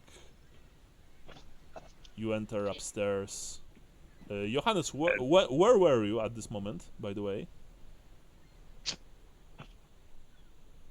Sean? I think he's Where muted. am I? Yeah. No. No, I'm not muted. I didn't realize you were talking to me. Yeah, because you came first. I presume maybe... Did I come first? Okay. Yeah. Yeah.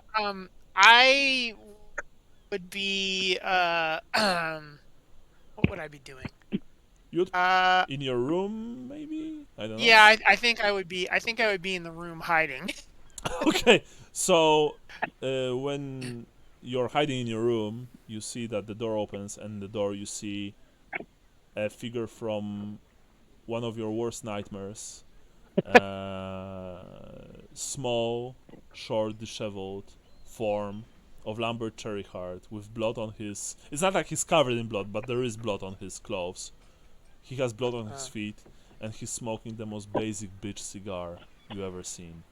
I'm smoking a White Owl. Yeah. Yeah, and it's like a backwoods. And it's like Hey, don't besmirch backwoods, man. And it's yeah, but this is like two backwoods rolled together. And it's like you see the smoke is so thick, it's so powerful that it actually it obscures his face, but you are pretty glad that it does, because even through the haze you see Lambert's eyes, and they are dead. And it's like, and you shudder, Johannes. You can't help but you feel this chill running down your spine. And the happiest person in your entire friend group is dead inside. Yeah, and I'm not doing this for laughs or anything. Like, completely serious now. We are ending right now, so this is the last thing. You see someone who's breathing, walking, like someone who's alive, but you know, Johannes, that inside this man is dead. And as the camera like goes away through the window of the shepherd's wand, we see Sir Gaston Leroux being led to the Street of 100 Taverns by a friendly middle-aged Altdorf lady who's chatting with you, Gaston, about all sorts of things, like normal things, saying that she hopes that her son will soon return from the north, not knowing what really happened to him. Yeah, he's probably dead. Yeah, not knowing that he met his end at the end of a Bestigor spear. We further travel over the roofs, and we see Gustav van Heck being escorted by two guards, manacled and practically bent in half by one of them.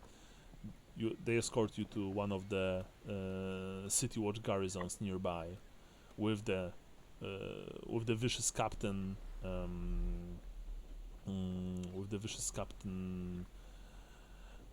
Klosterman not far behind, as well as two Verenans. We then look at Marla, who's being taken care of by the Shalian priestesses, by one of the younger Shalian priestesses, because Marla wasn't arrested. The guards probably didn't thought that she was worth arresting. So they just left her in the dirt. The young girl takes care of the burst lip and broken nose of the young woman, and then the camera just approaches the door leading to the bakery of Dankma Lightfoot.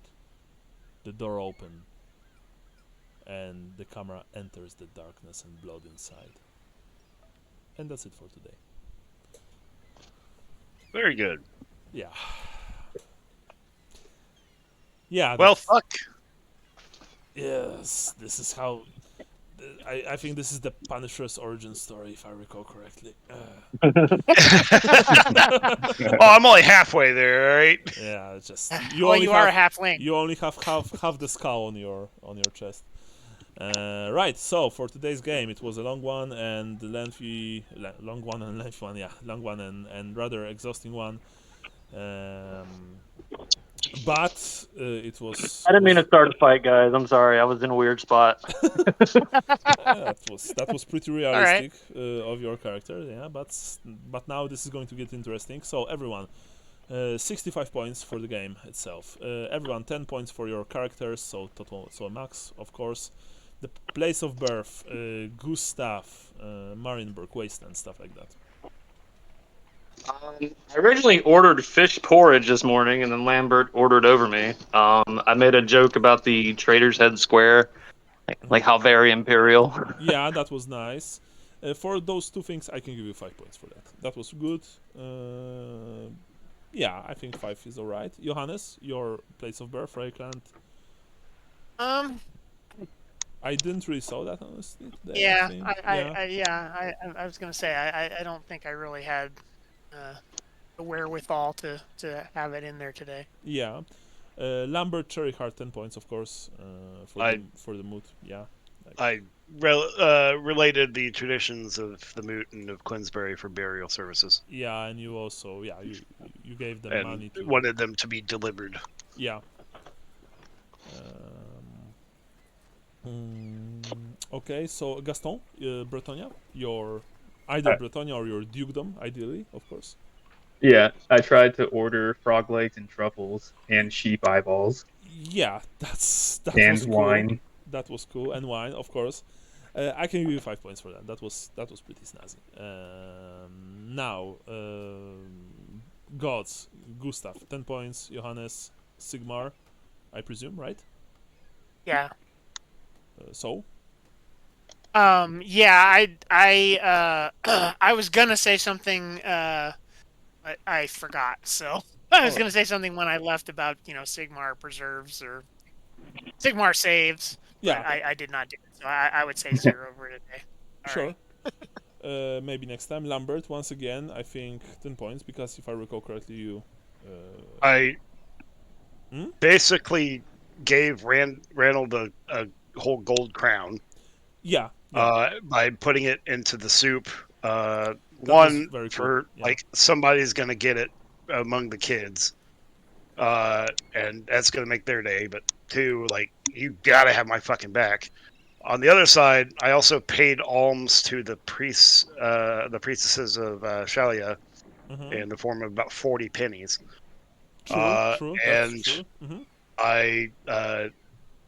I told the priests of Verena to or for good luck in their hunt.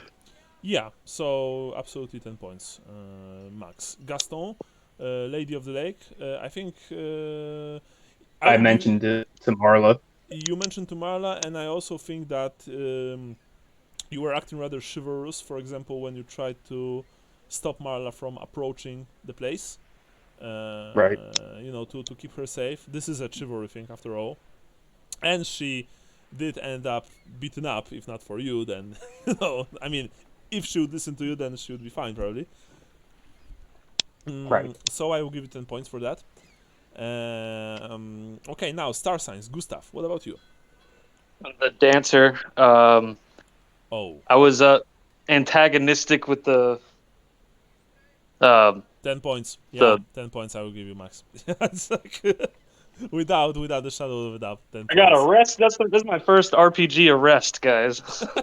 No, actually, you were arrested once. What? With Sean and Jason back in the Thousand Thrones after Sean killed Yeah, I think so. the man with Oh, the single yeah. punch. Yeah. Uh, So I will give you 10 points, Gustav. Johannes, what about your star sign? the Piper. I think I was trying to be as shifty and like, oh, I have no idea who this person is. I've never seen this guy before in my life. Okay, this is the Piper way, Yeah. really? I thought. Well, here I got to read it Yeah, again. yeah, it is. I have it open. Of course, 10 points for you. Very nice. Lambert, what about your star sign? Wyman to the anchorite, caution and forbearance. I went back in to grab a stiff drink to steady myself for what I had fears of what had probably happened. Nice. Yes, true. Um, And you've mentioned and- that you feel something bad will happen. And was hedging my bets with every god that I could possibly hedge my bets with. Mm-hmm. Sure. Yeah. 10 points, of course. Gaston, your? It's the drummer, excessive hedonistic and celebratory. So I could argue that maybe my breakfast order was a little excessive, trying to get truffles, which is probably expensive. Trying to get delicacies. Yeah, trying to get delicacies. That's. I know it's a stretch, but I can give you 5 points for that. Sure, I think that's good. That was good. And so dooming finally, Gustav, your doom. Thou shalt sup from the cup of corruption. I mentioned that when I was going into Dunkmar, being a crystal shade addict. Yeah, true. And you've Or actually Crimson crystal shade.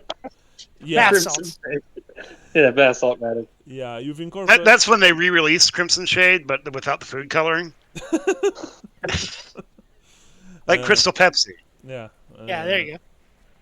That was very nice, Gustav. You incorporated it very well. So I'll give you 10 points. Johannes, what about you?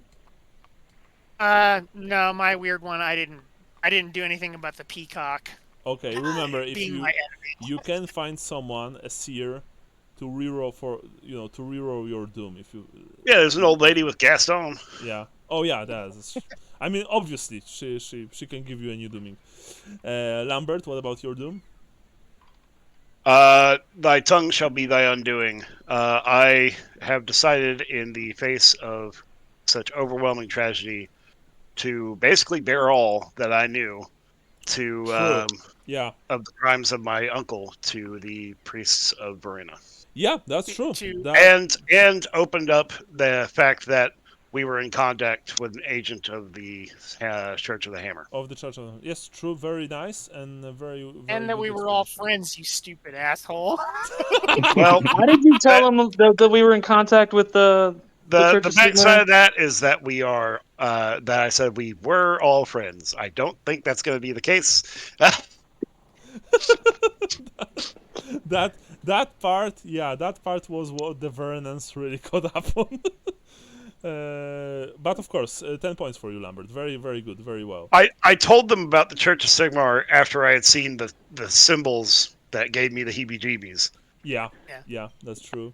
Yeah, that's what put me between a rock and a hard place. I was like, I can't rat on a witch hunter, to my mortal enemy, a bunch of Verenans. You know what I mean? Well, I mean, we're all in a fucking boat, man. I don't really know about the whole Ranald thing as much as you do. Yep. I'll take one on the chin, I guess. Yeah, Lambert doesn't know the details of Ranald worship yet, so that's very realistic. I like that. And finally, Gaston, your dooming. it's indulgence in thy dark desire shall end thee. I don't think I really did anything with that one. Okay, yeah. I don't think I was really set up for anything with that today. Sure. To be honest. Like I said before, it's all about organically applying this, so no pressure. And finally, of course, Lambert gets 5 points for excellent halfling roleplaying. Yeah, boy, that brings me up to an even 200. Yeah. Who was making notes today? And was it your third? This is my second session to do it. Right. Okay, so And I'll be sure to post them in the wrong spot again. Yeah. So it was your second session, so you have one more, and then someone else will switch. All right. So we shall discuss the next game day. 2 weeks from now is 3rd of March. What do you guys say? I could do the 3rd. It works for me. It should work. Yeah. Let me just double check that I'm not imagining that I don't have something to do. March 3rd. Yeah, I'm clear. Okay, so for now, unless something changes, we are playing on March 3rd. Now, one last thing from me. If any of you, I mean, we never discussed this because, like, I personally don't believe in that sort of thing. But of course, it's all about, you know, fun and comfort of everyone at the table, real or virtual wise. Sorry. If you guys think that any of my descriptions, and I usually tend to go for the rather grim, dark stuff, is too much, uncomfortable, makes you feel uncomfortable, stuff like that, we can work the what's called the signs or the safe words. Sorry. Yes, safe word. Into our games.